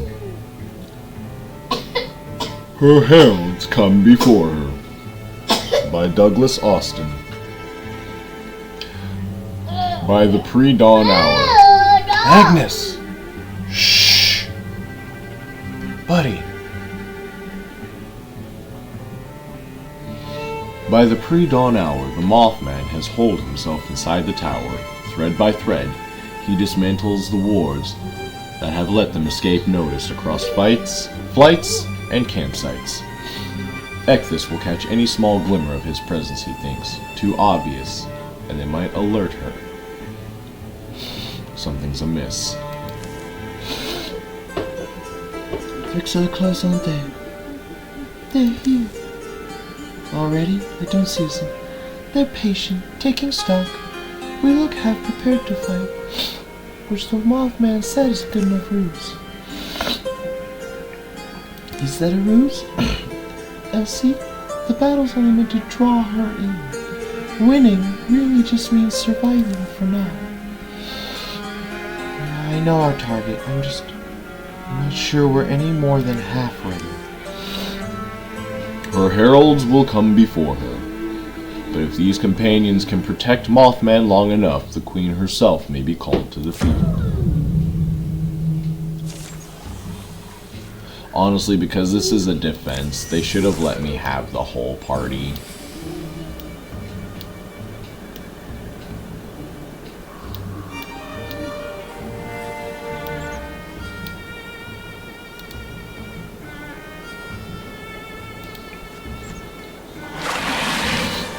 Take point, Kelter.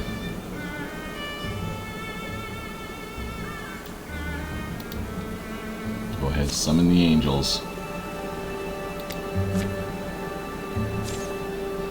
Both angels descend the battlefield. Surprised? Me too.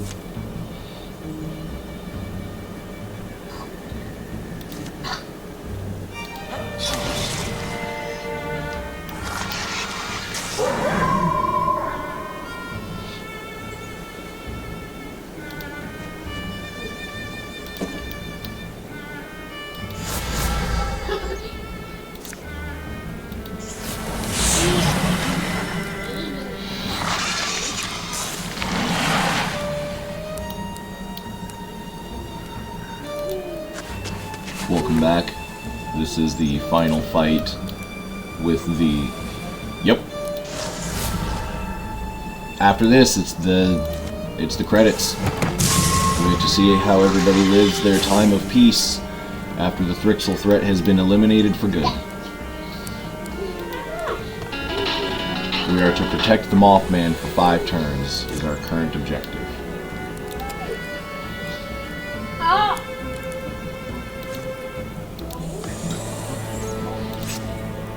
The Mothman has proven himself to actually be a friend as well.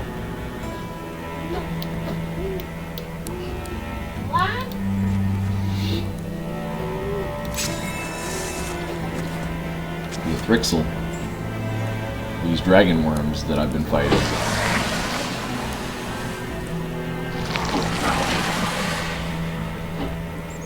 Here they come.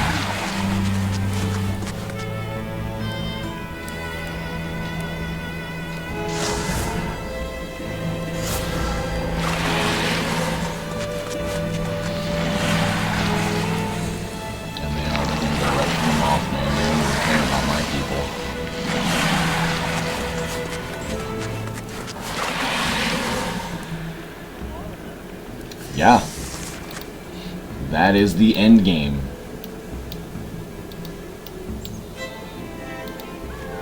To face enemies galore.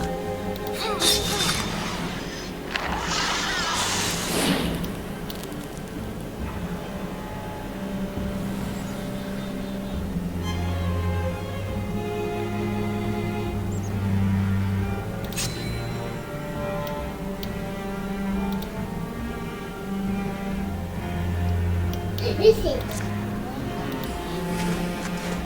Whee.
But yeah, the OP shit like the summoning angels, I'm definitely gonna get my use out of.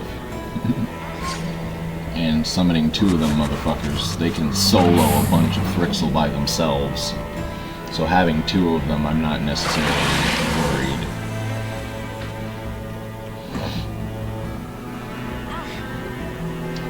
It's more of all the status effect stuff I have to worry about between the stasis, the mind worms, the poison, the fucking dominates, the stuns.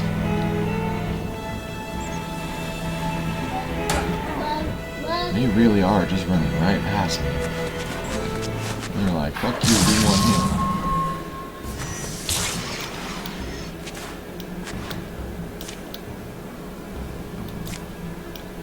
And in comes the muse. Jesus, half my party's fucking stunned. Great.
They really could give 2 fucks less about me.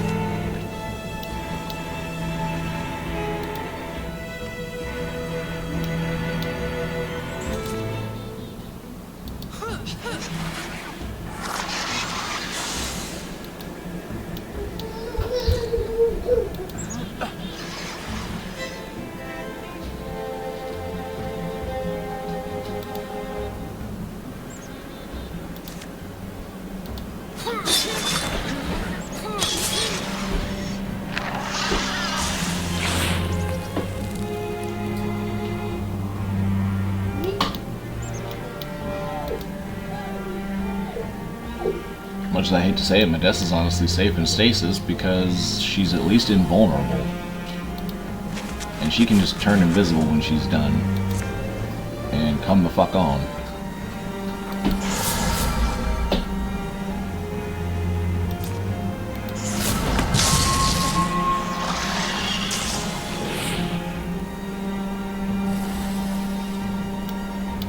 Or she can come the fuck on now. Okay, she's free. Good to know. Now, back.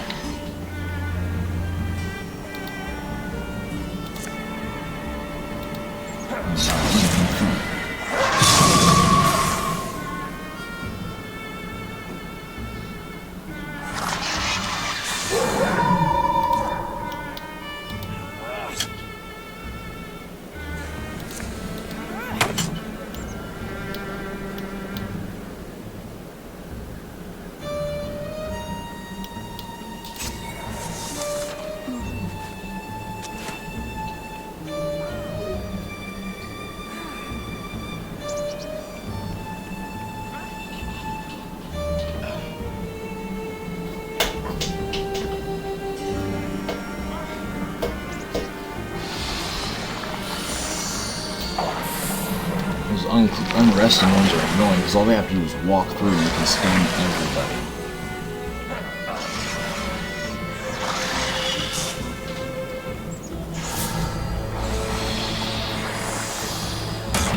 Uses.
These ain't even the worst enemies. There's probably a Kinistend out there, and what that thing does is it basically just spawns more of the two-headed Thrixls every turn.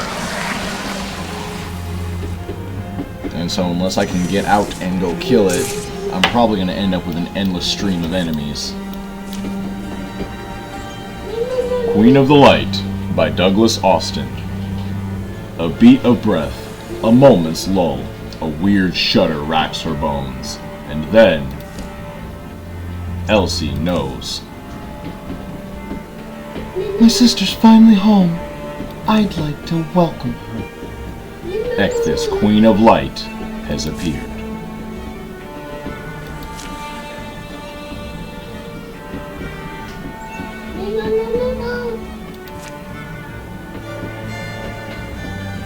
Damage Ecthis to force her into the tower.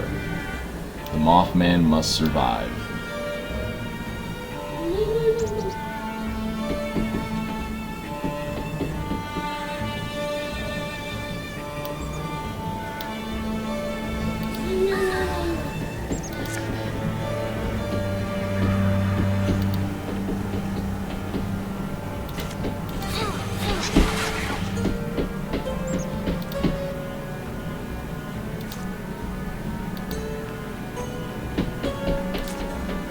Magnus, give it a break, buddy.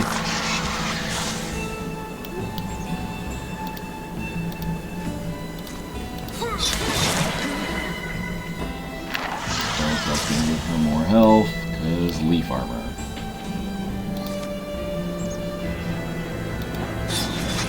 He's going to take the far reaching attack and just kill that thrust. Infuse with some ruins. That barricade and immediately go for a splinter blast on the moose.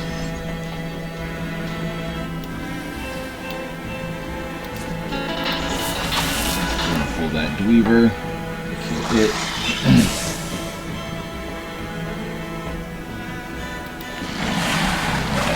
Just far enough to both reveal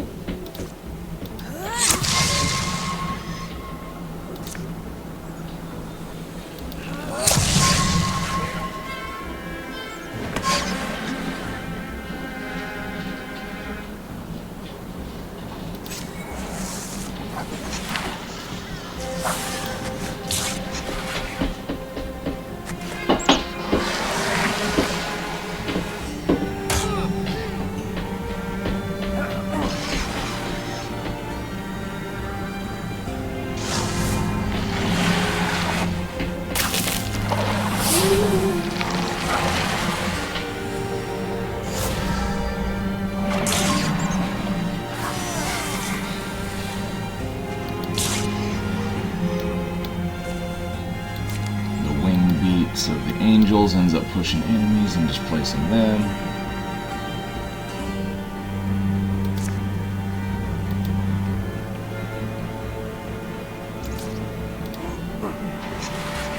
Just gonna shoot that Scorier.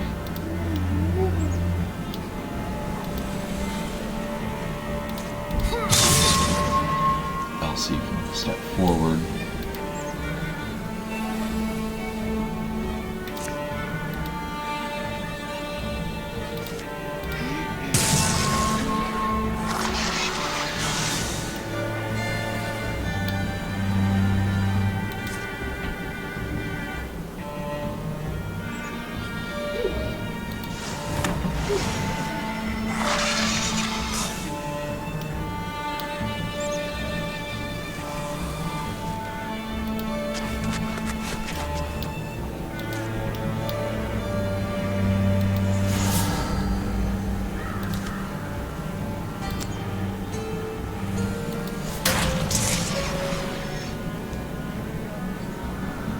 What?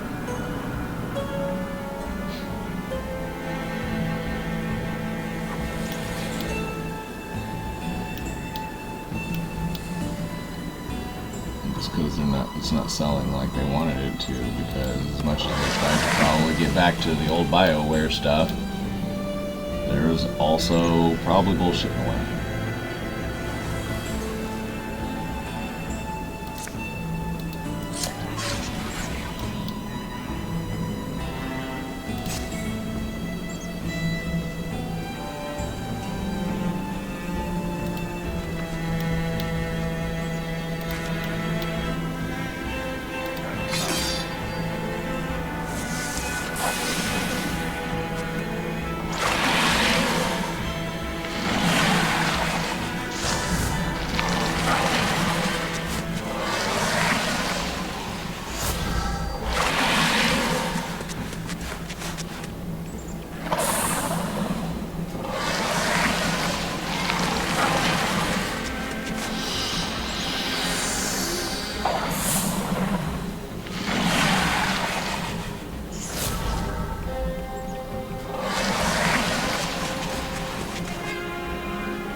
Is with this kind of map, the enemies are just going to keep coming until I kill them all and get Ekthys in that tower.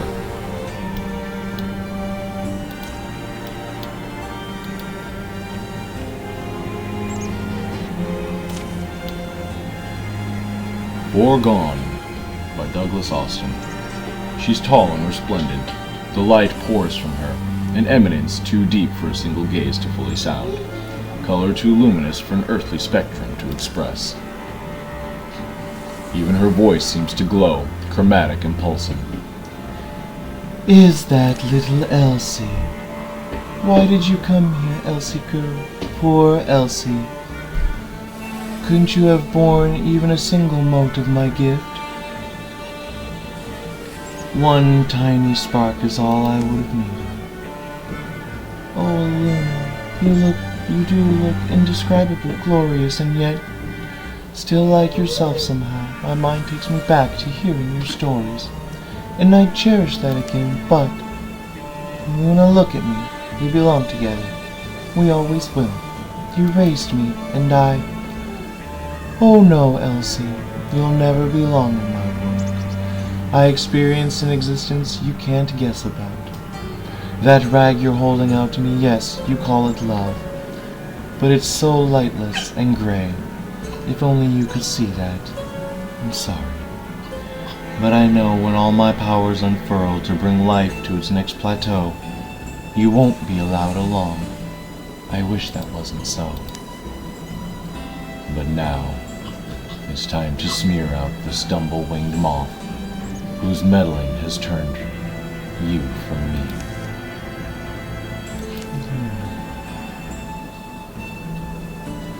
No, I can't call you that, can I? My sister, she's choking in the grip of your hands. I may be simpler and less brave than she was, but she showed me that no matter what random evil fate falls over you, you've got to face it with courage and love.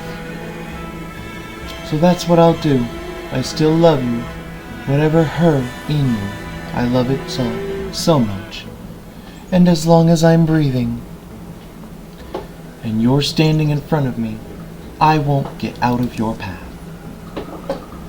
That is fine. We may both stand right here as long as you like, or at least until the day is done. I require very little of you, Elsie. Just let my servants through. Oh, is that all? You do seem to want that Mothman bad. Well, no. Your bugs aren't getting near him, and neither are you. How can you hope to form a wall when you're so soft, so dull and shapeless, like smoke?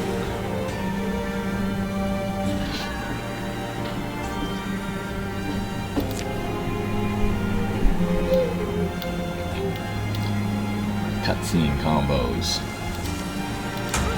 I'm feeling they're gonna come in force potentially.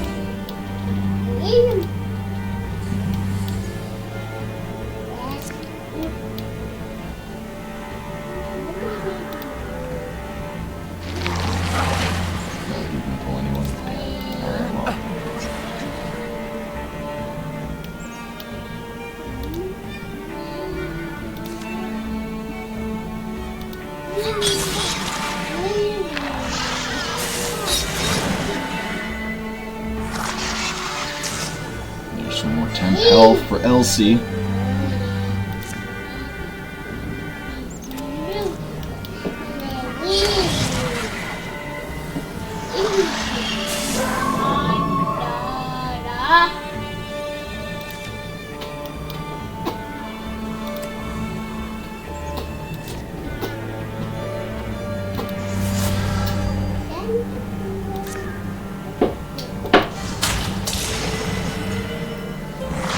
That one. I am slowly encroaching on this Moth Queen, and by slowly I mean it's gonna be a trek.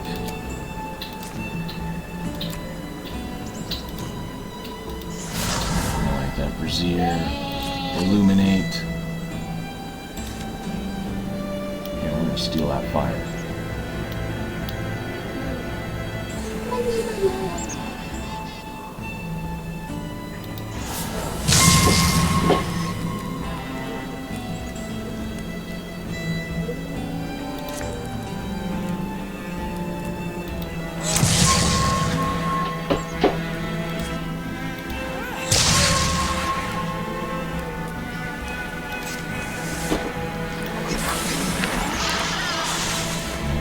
Thrixl dragon. Thrixl is gonna die on the next turn.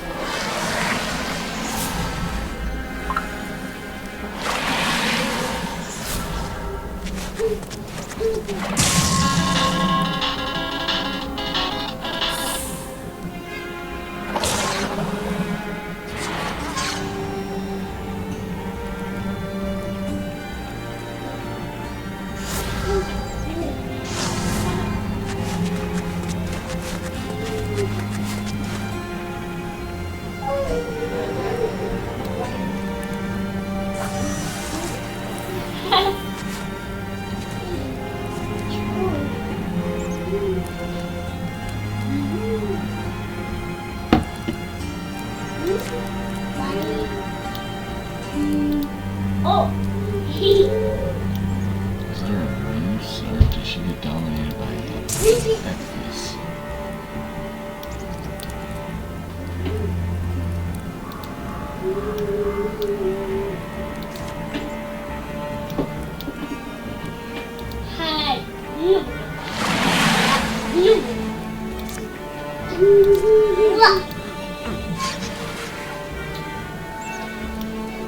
Alright, she's irritated, so that should get her to move up.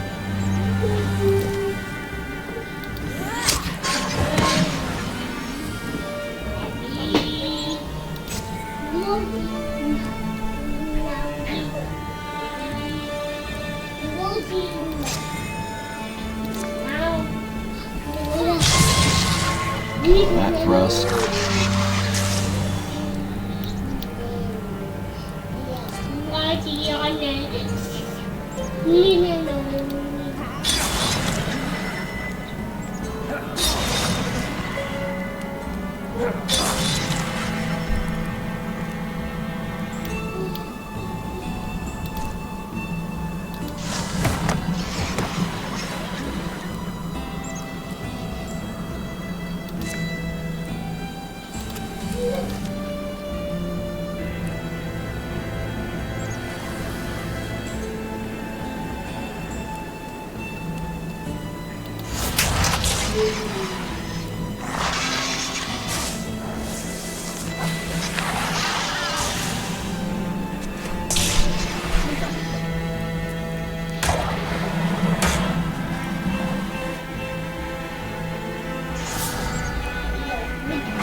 So much temporary, it's ridiculous, which is absolutely necessary for this, it looks like.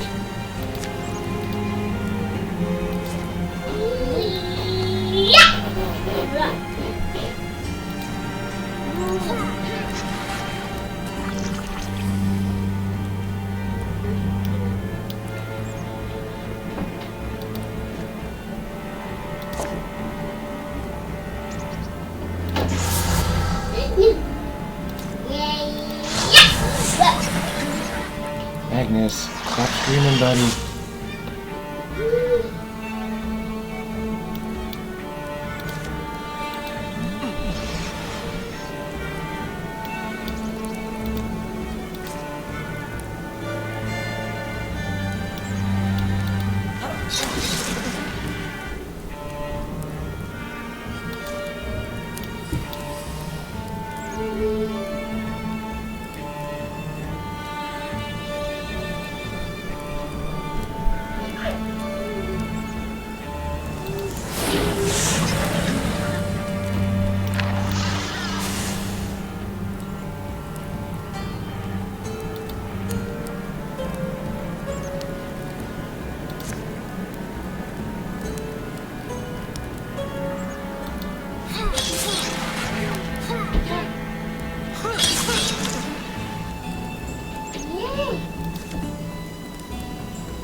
And the enemies just keep on coming.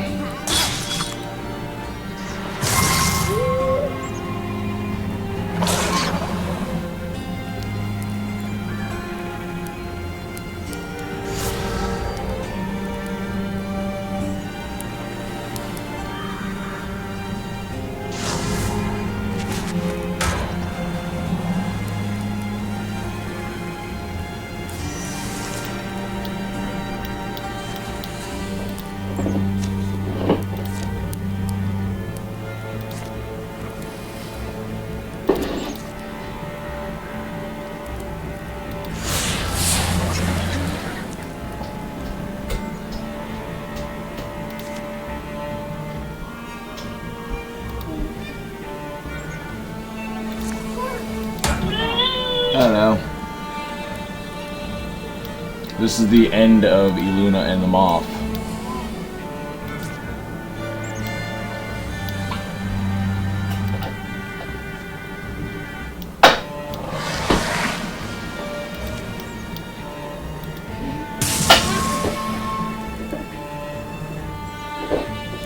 You're fine. But yes, this is the final fight that the Warlock's Epoch will have with the Thrixl. Either Eluna gets her way and reaches the Mothman, or we force her into the tower where we will lock her up for eternity.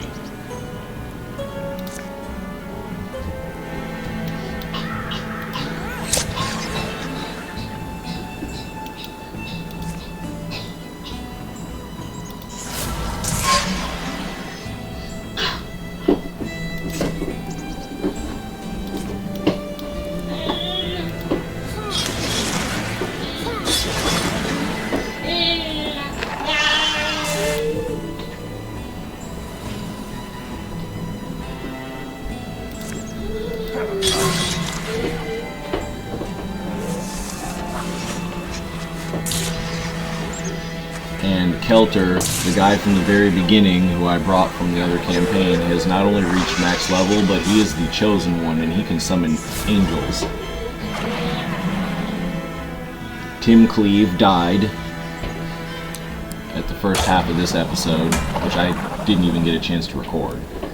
So the first half of the episode was not even shown, or won't even be visible, unfortunately.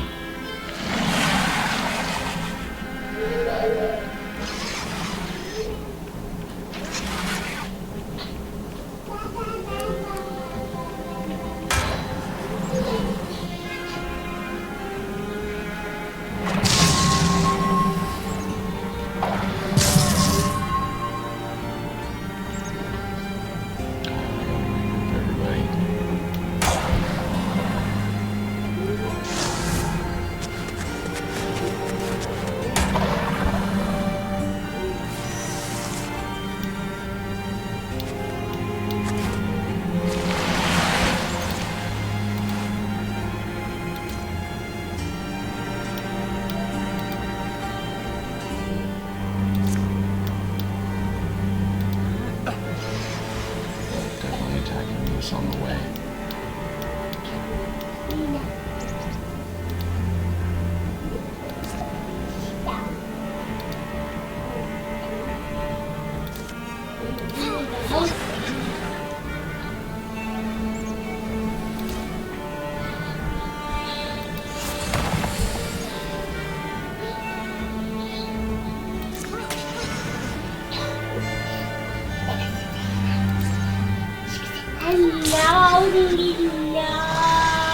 Agnes.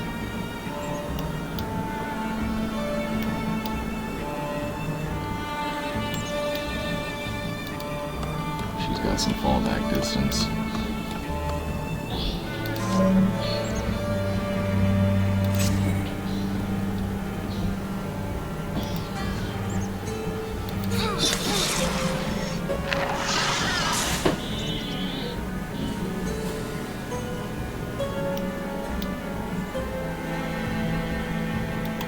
My man Kelter's run out here. Dude's got so much temporary health, it's not even funny.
Mm-hmm.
And more enemies just keep coming every round. Just like I said, it's a never-ending fight until I defeat Ekthys or Eluna herself.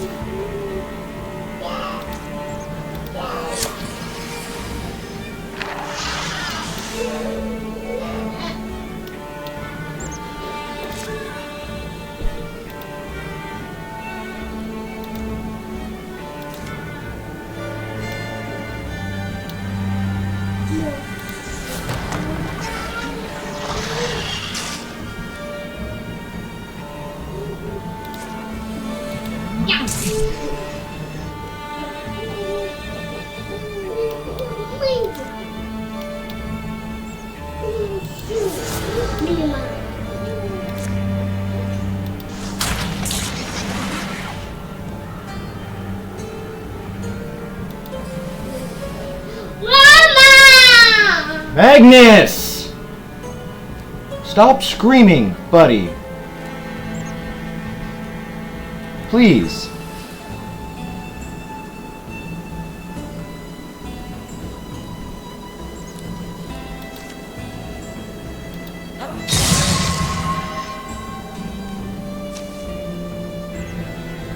Until We Can No Longer by Douglas Austin.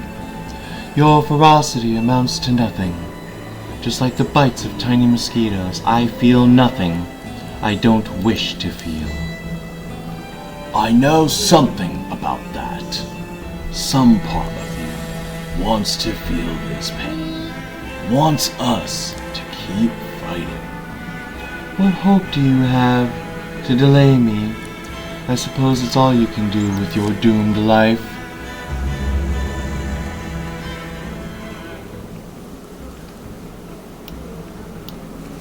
Oh, she's gonna move based on her irritation. Okay.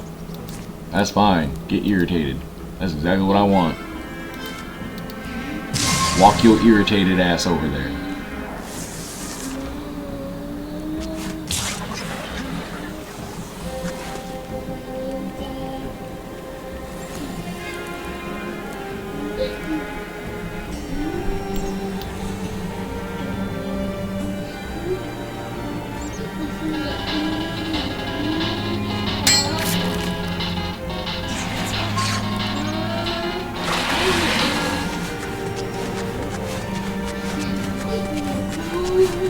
Skip all my people's turns, or is this just one long ass turn?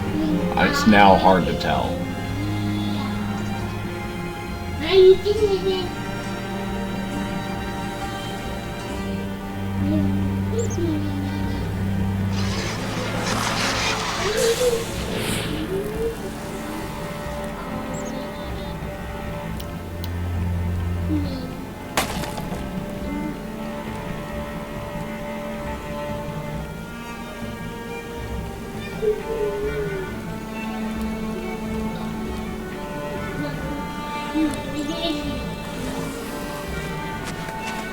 I can help it, they're not even gonna touch the Mothman.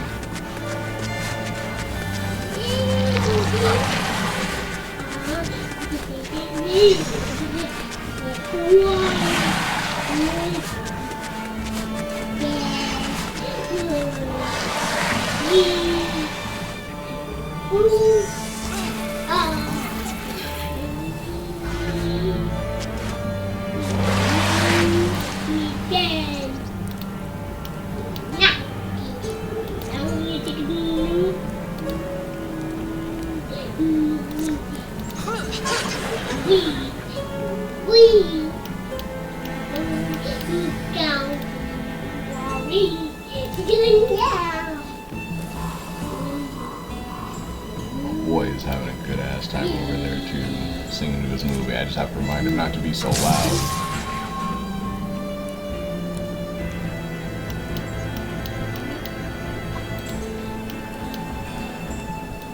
He'll get it.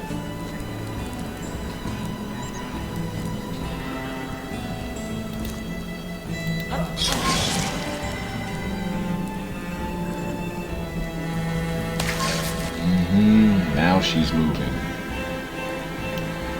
But there's a whole lot of Thrixl she told to come right the fuck in here.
Me.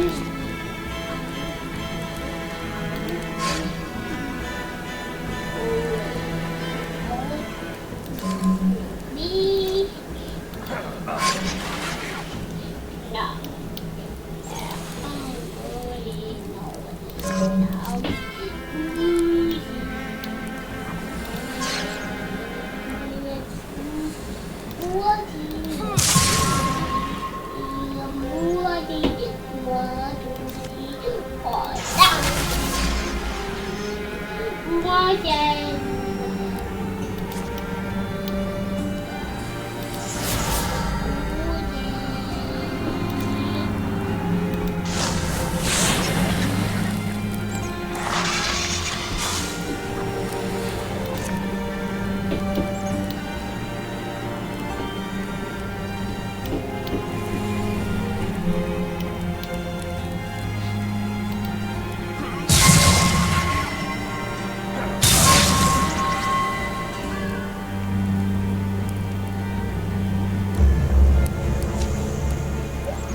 I think her using repulsion is actually kind of helping me more than anything because it's causing them to just kind of charge forward instead of attack me.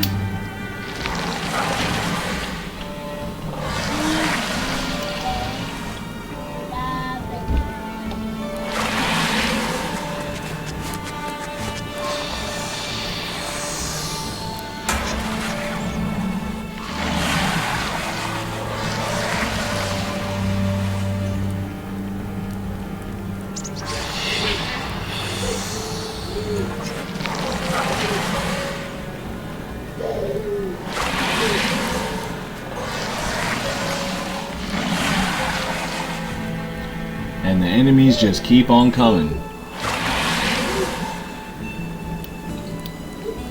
You want to see some more enemies right now? Take a look.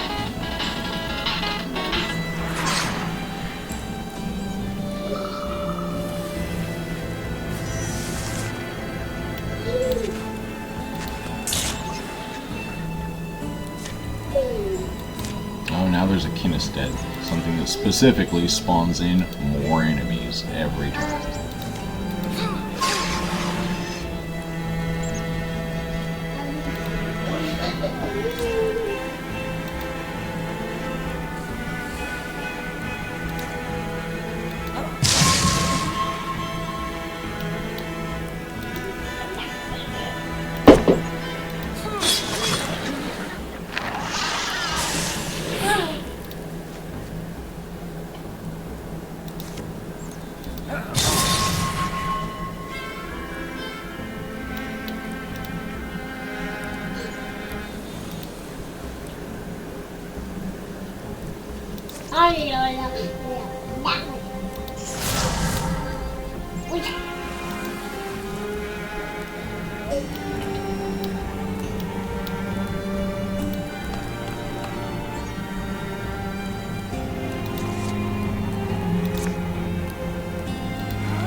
She Enters by Douglas Austin. Not running? Are you really going to give me a fight? A duel, we would have called it, when I was young, dumb, and rash. That is to say, when I was a little more like you. Words won't harm me, and they certainly won't save your life. No, indeed. Please understand, they only help me take my beatings a little more bravely. I came such a long way, devoted so much time, bent so many Thrixl forms to hunting you. Yes, you did. You are very intrepid. And what do you think now? Now, I think that I'm never getting out of here, am I? I am sorry. No!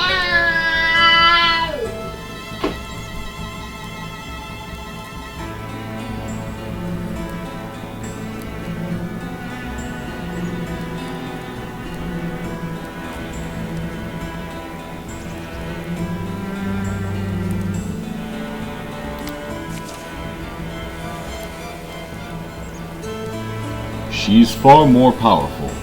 He's far more practiced. In the end, it only matters who's quicker.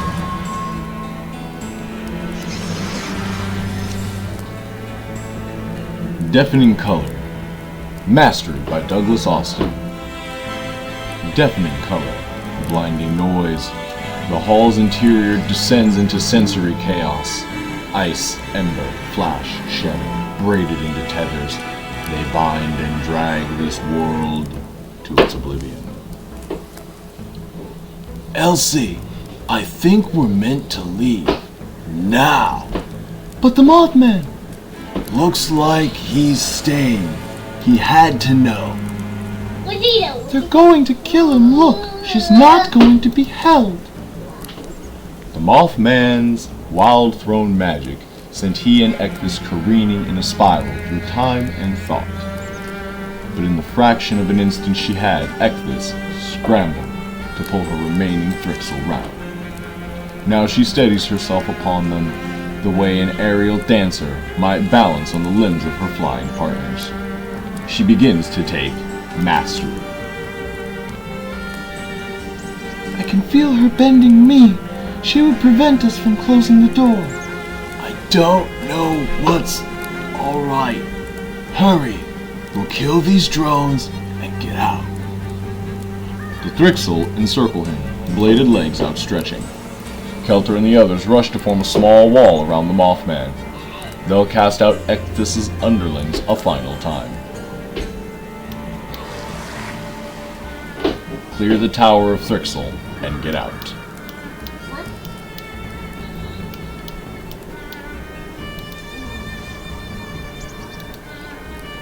Well, time to put some angels by the doors.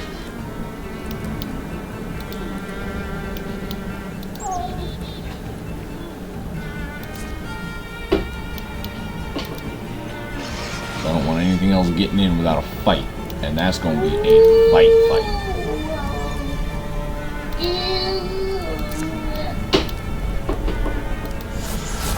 We're immediately going to interfere with the altar and discus down.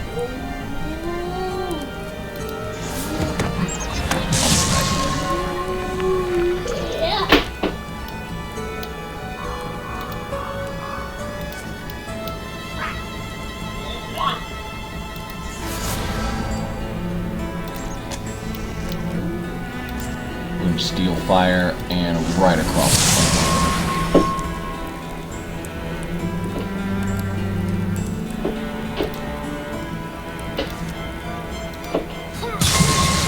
Elsie's gonna jump over sister and tornado slash.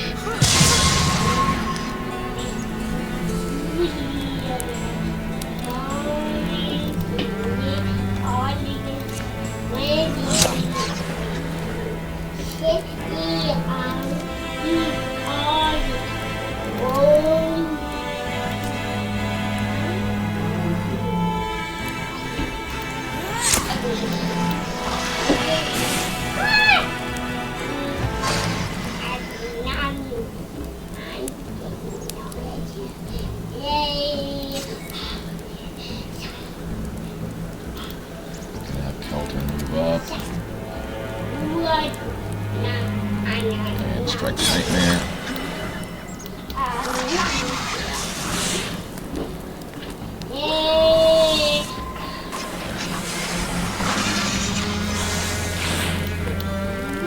The Thrixl are dying by the droves from poison and Knockbacks and fire. More of them are trying to fight their way in. But having them angels at the door is going to make it at least a fight for them to get through. They're not just going to be able to walk right in like they intended.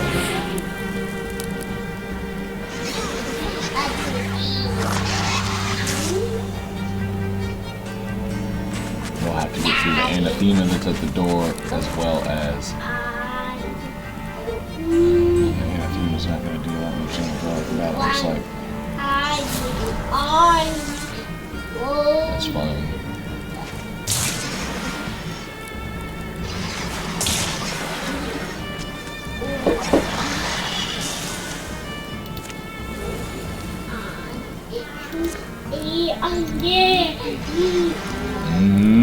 It's going. You need a new movie? Alright, give Dad just a sec. Try to prevent something big like a Scoria from getting inside. Step up. Okay, we're gonna hit the Seeker first, because the last thing we need is anything to dream trap anybody. So we're gonna walk around Eluna, because she is now no longer a combat threat.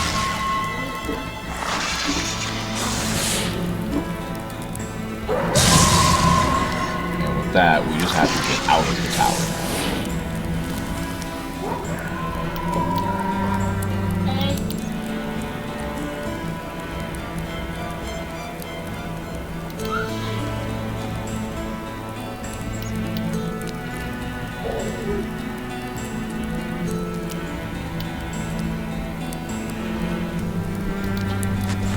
All my ability does not appear like it is going to be an easy feat.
Thrixl got in past the angels. Hell yeah.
No, no, no, no, no.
She had to make sure that one was dead. I appreciate that.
Alright.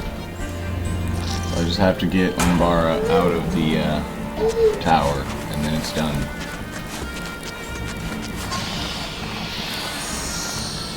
Well, and I have to clear the Tower of Thrixl. Because Umbara's not fucking fast enough, and the bitch is slow. Like, come on, move your feet.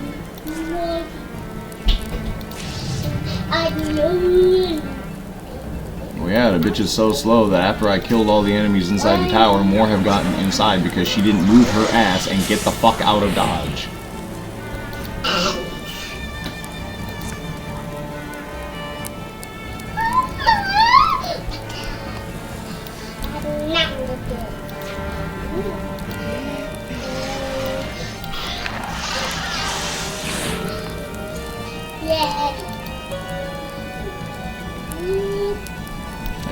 to run to the fucking door takes all her movement. She can't even fight. Like, bitch, get the lead out.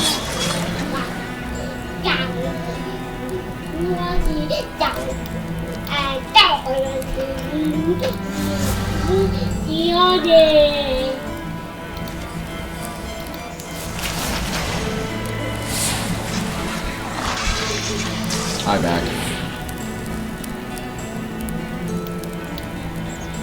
Why would I do that? I never left.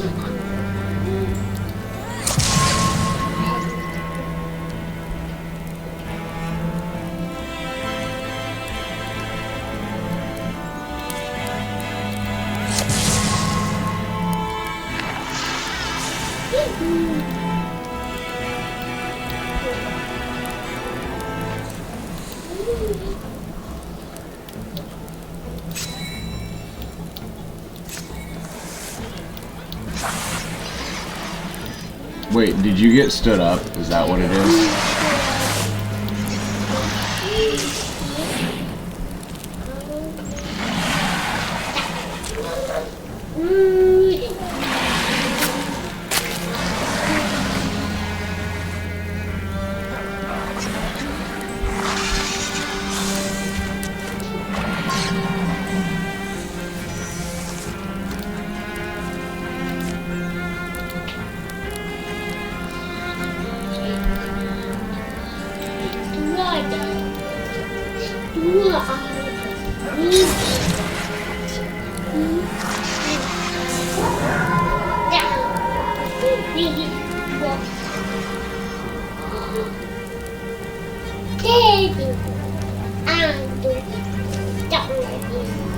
Surfacing by Douglas Austin. As her Thrixl drop in several heaps, Ekthys sinks, Radiance, all but drown. Magnus! Shh! No, buddy, you're just screaming. Stop. Jesus fucking Christ! Shh! Thank you. She recedes once more into the murk of the Mothman's spell, drifting. An eerie tranquility floods the hall. The flux of color is slow and forceful, at a lake tide. Both of these immortal beings are like ruins themselves, motionless in prismatic depths. They both lied to us. She's not invincible, and he's no coward. It's time to go, Elsie. Yeah. They emerge from the tower, heaving the door shut. On the roiling, bitter miracle inside. Tarwen sets the bar in its brackets. The stones mumble, the faint gloss rolls along their surface, and the tower lock seems to firm. Tarwen, they don't seem to think it's over. The Thrixl crowd quiet, clickering and collecting their legs, wings, keeping position in the sky and on the earth. More of them hoard on the edge of the mist, in a ghostly rank. Luna's out of anyone's reach now. Kill us or not, you bugs can't touch her. Knowingness dawns, tilts one weird head, then the next. It's the Thrixl equivalent of a sigh. No audible, or not audible, but visible, in the way their forms relax and expand. The rigidity of purpose fades. As one, they turn from the tower's face. Back towards their own place, perhaps they go. The party looks around almost in disbelief.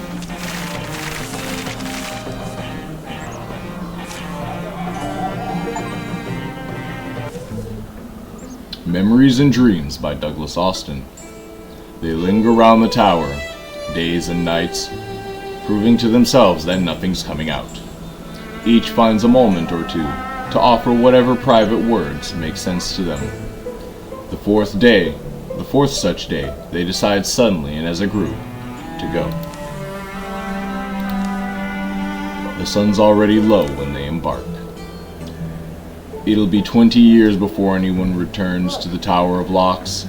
Elsie will guide a team of volunteers into those mountains, finding the door still barred and intact.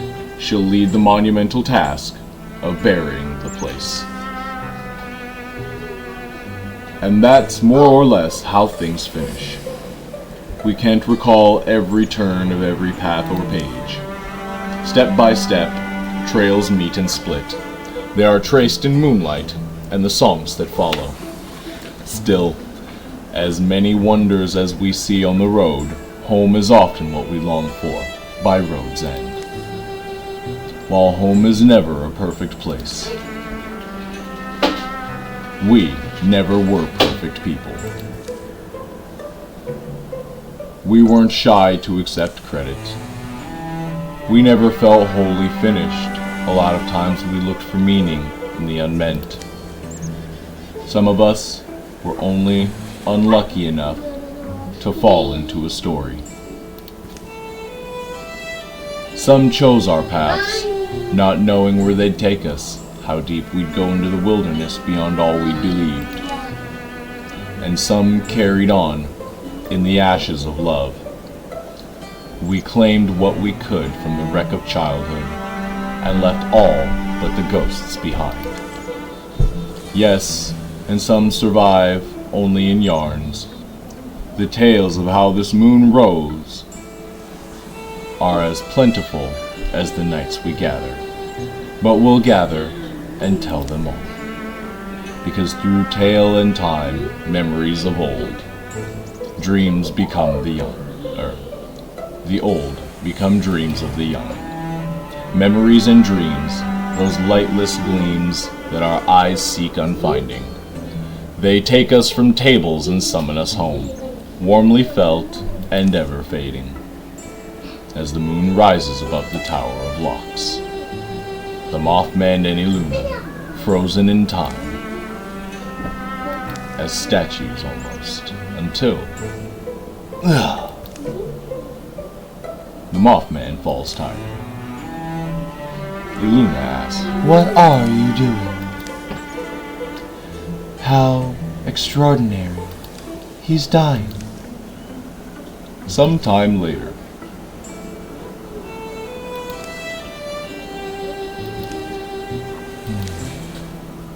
Your life's been exhaustingly comfortable, and none of my comforts well earned. You might understand then why even a gallant man's conscience weighs heavy. All I understand is that you lack proper appreciation. For saving my life, I can't be sure I should thank you for it. Not that, anyway. I'll likely kill you myself when I'm sick of you. No. You show no appreciation for the gifts we've been given.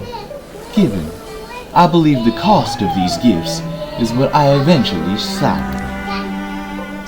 We lost our ties to everyone. Lost our families, even our own flesh. The Thrixl, poor aimless dreamers, tangled or wrangled us into their world. And it struck first as misfortune, and yet, for our sacrifice we've been able to live equal to any wonder, any goddess or god, king or queen. And for such imaginative beings, it was startling for me to discover the Thrixl had no concept what a nightmare truly was, until I showed them. Do you understand? Call me a moth in your web, dear Ecthys. I am compelled. What are you saying? I speak of our natures, human and Thrixl, and the dominance of one over the other. Thrixl exists without desire. Their world, where the mind's whim are made manifest, is balanced precisely because they don't wish. A human heart, however, like mine, we are composed entirely of wishing, of wanting. In Terrafract, it makes us all commanding. I suppose I knew as much already. I know you did. That's what frustrates me. You'd seen me, and known all that I got to know. and yet you refused to make anything of it. I didn't wish, necessarily, to rule the world, but I didn't feel like the world deserved any better. Let someone stop me if they could. And they did. Yes, they did. You did. So why do I find you so disappointingly joyless? So without the smug triumph I would have expected. Ah, well, the thing I did not anticipate was that I would survive. Caught flightless and forced to see you flightless. I confess, it has me feeling rather doleful. The fact that we're trapped in this dusty old tower for eternity. Yes, that. Is it the moon you miss? Maybe, partly. I can give you the moon. It does look and feel so authentic. You expected less from me. I suppose you are the Queen of Light. And I'll remind you who you are, Moth Prince. The two of us can still make anything we wish for. Trapped within the tower, they build a world for themselves of light and lies. The end.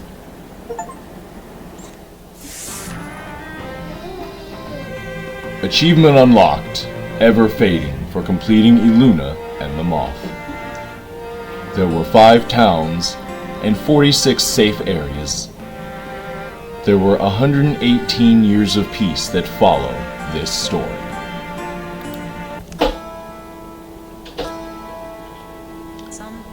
And here's the recap for everybody still watching the stream. It's gonna go through Bumblebloom cleaned up the old inn and renamed it Modessa's. I really enjoy more than I couldn't read it. Wynette became a fixture in Middlesand. She could have found in the square most days. She could be found in the square most days, swapping outrageous stories and giving advice, whether it was true or not. Thinking back to the travel when they tried to save those girls. There were days Enlic and Elsie fell apart, during small errands, or when they got to dwelling in distances remembered. There's melon sellers in town, hundreds of melons. But they never stopped returning to each other. Inspired by what she had seen of the Morthagi, Lorena set up a tinkering workshop and built an impressive clockwork sculptures. No souls were harmed in their making, and the sculptures never tried to kill anyone. Thinking of their encounters with the Mothman, Yorwin developed a passion for restoring ruined sites. They may not have quite matched their former glory, but we hope the former inhabitants wouldn't be too embarrassed. When they discovered the critter and Pemshe got her pet, Pemshe and Kelter could never fully abandon their adventuring life. While the danger had dimmed, there were memories yet to be made. I wonder sometimes if we'll get sick of each other. Mainly you and me. Kelter gathered as many company's stories as he could and enlisted Wynette to illustrate them. I guess they did have that many legs, didn't they? One day Onbara awoke with a lightness in her step. She vanished for 10 years and returned somehow, unaged and full of sorrow. Probably missing Tim, as he died in the first half of this episode. Modessa got up to see the sunrise every morning. Often she insisted on company. Why me, though? Shh, Kelter, breathe it in. You can't take a single dawn for granted. Not anymore. Tarwen finally decided to settle down. She took time to decide on the right land in the right town to build a home for herself. As it happened, so did Modessa, right across the road. They're rivals, which is funny. Elsie and Enlec opened a tavern together in Fellholm. Elsie gathered obscure recipes from across the yondering lands, and Enlec kept the rowdier parties in line. Meanwhile, in the Tower of Locks, it shined with a light that besmirched what darkness was hidden inside. Heroes that can be added to our legacy. everybody except Kelter, Medessa, and Tim. Because they're already here. So we get to add the entire Warlock's epoch to our legacy of heroes. So Kelter Woolley, we're definitely going to have to promote him because I want to keep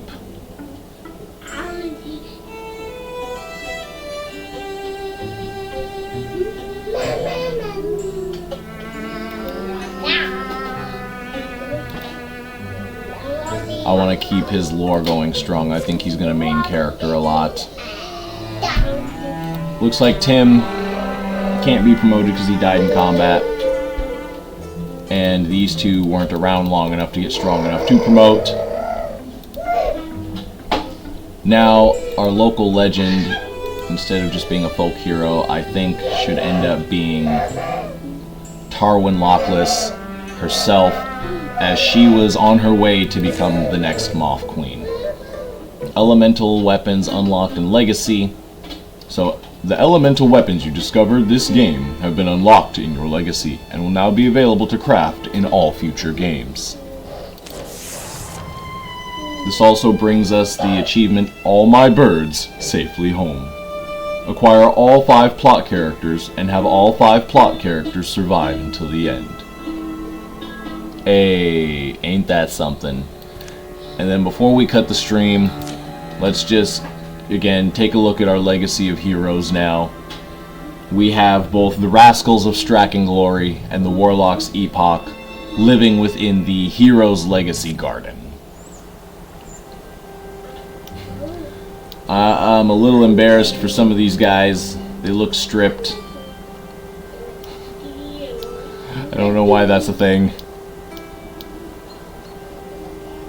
These two over here.